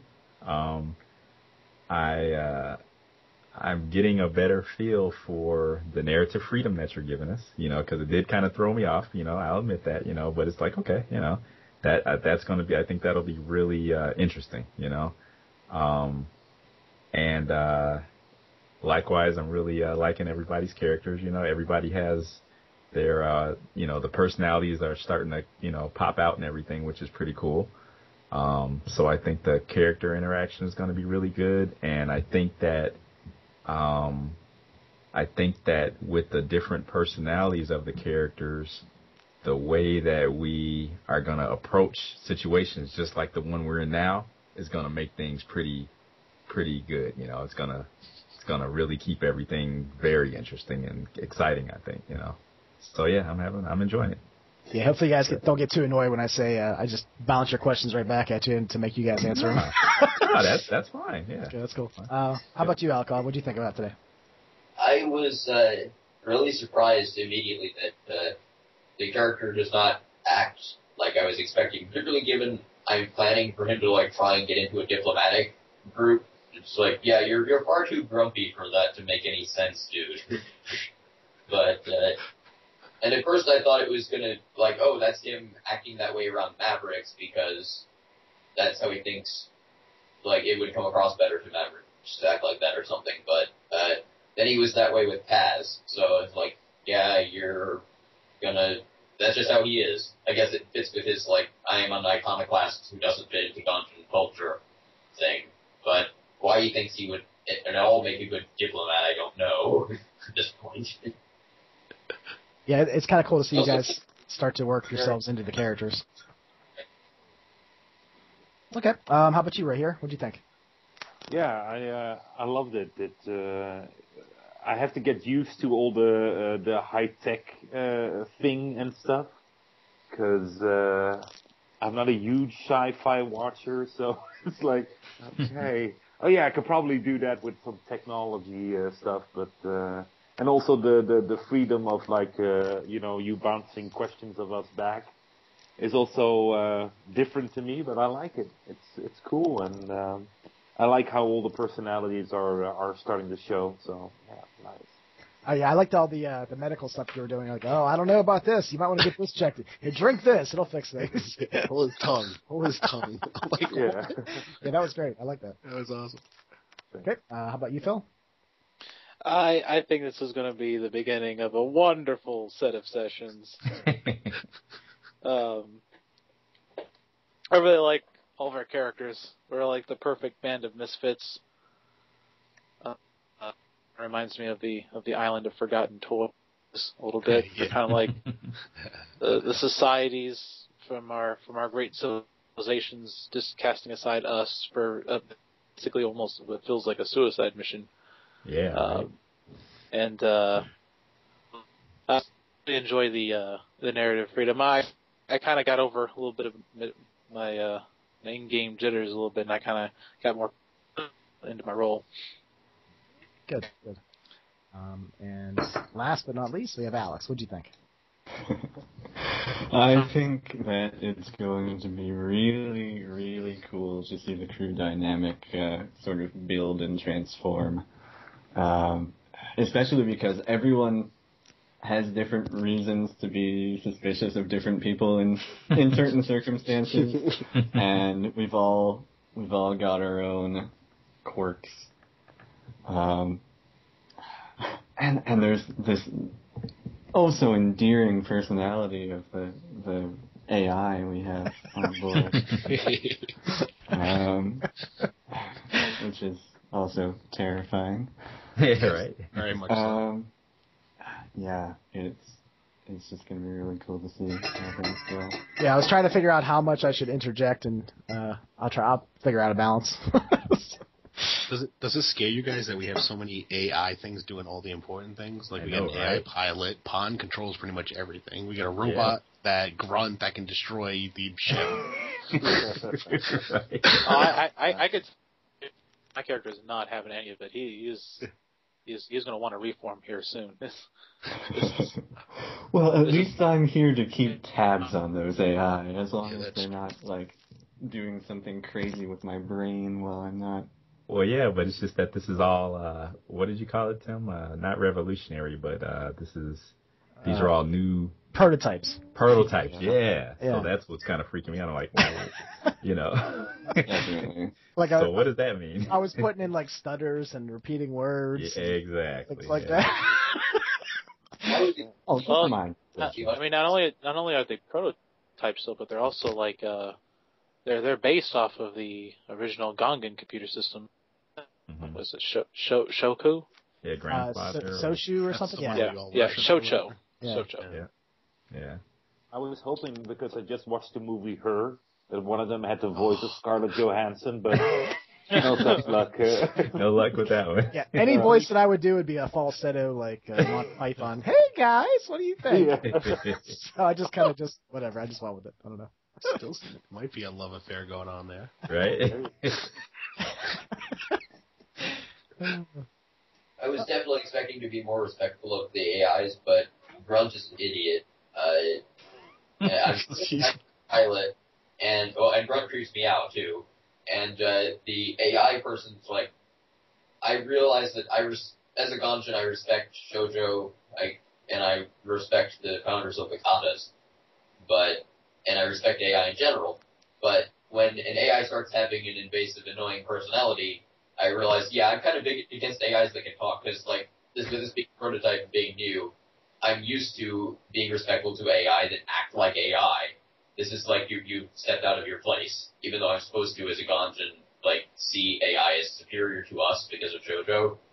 I still have this visceral thing of like, no, you're supposed to like shut up and take orders, and you're being annoying and intrusive.